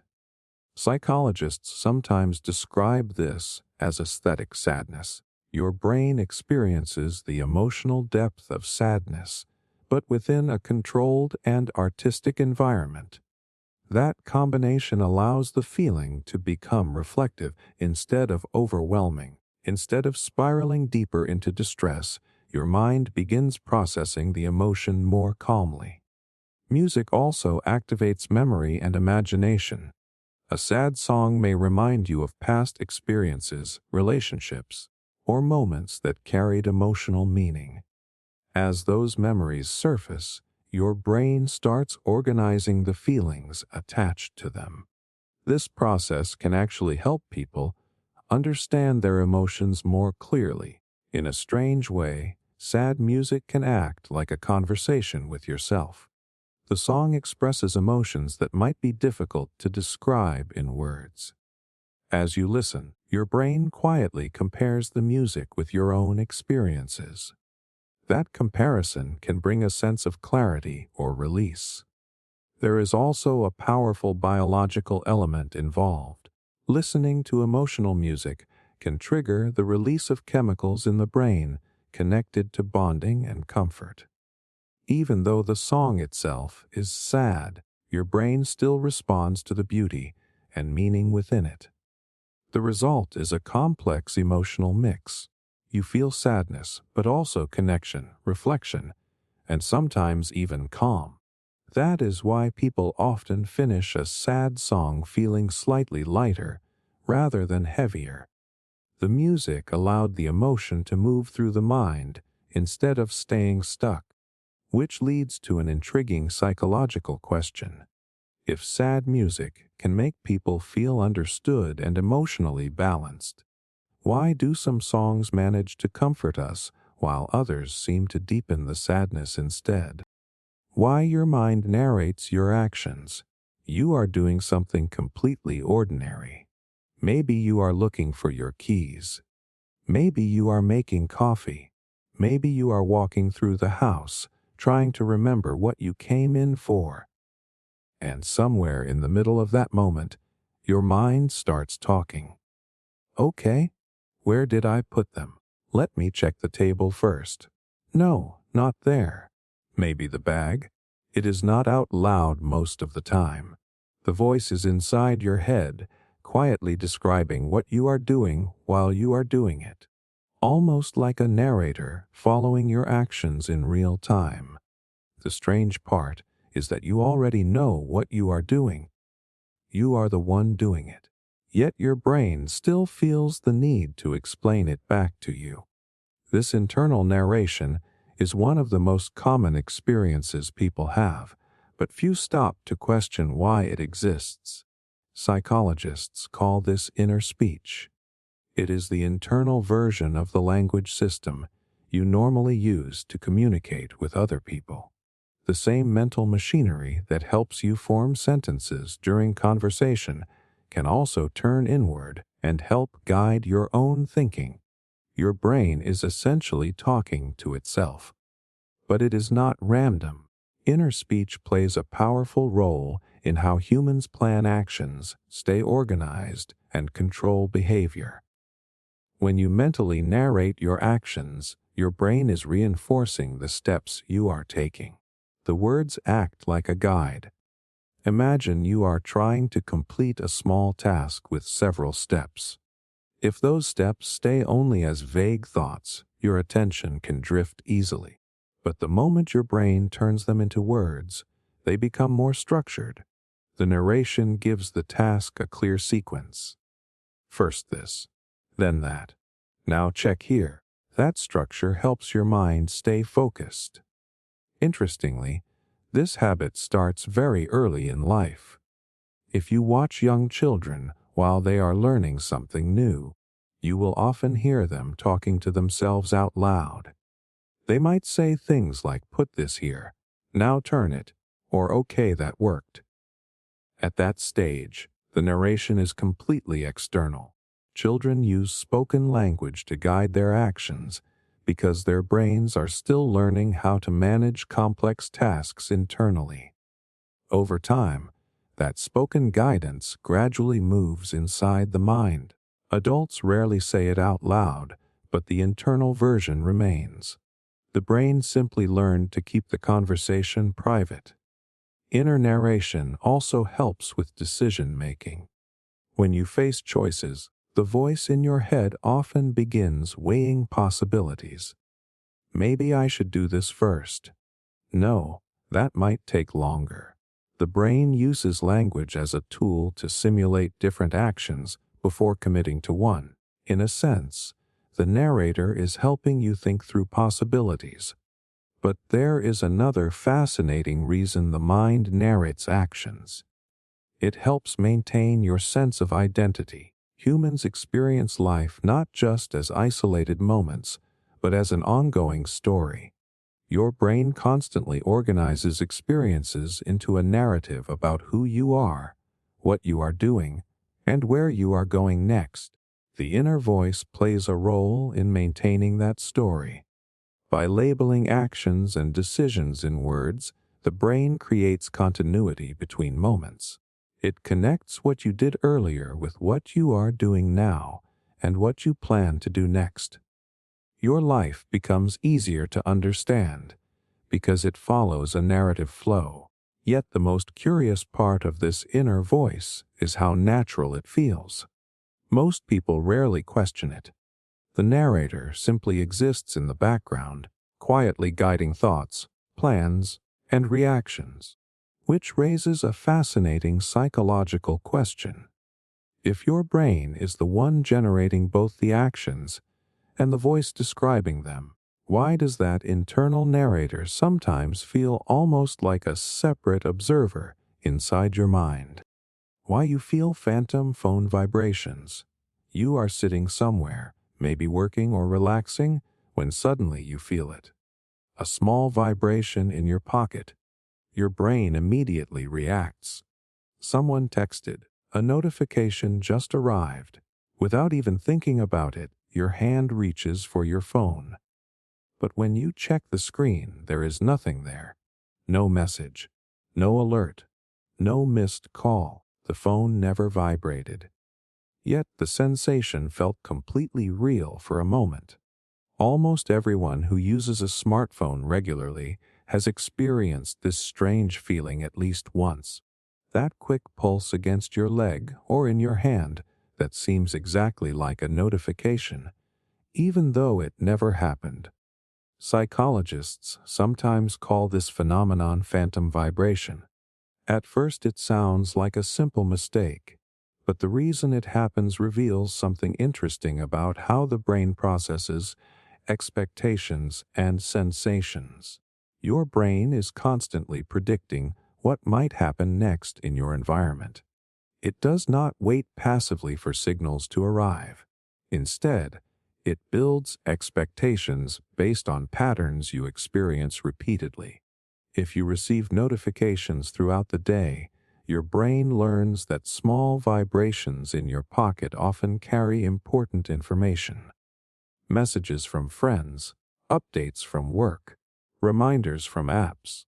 Over time, the brain becomes extremely sensitive to those signals. It begins monitoring for them almost automatically. Because of that constant monitoring, even very small sensations around the same area of your body can trigger the expectation of a notification.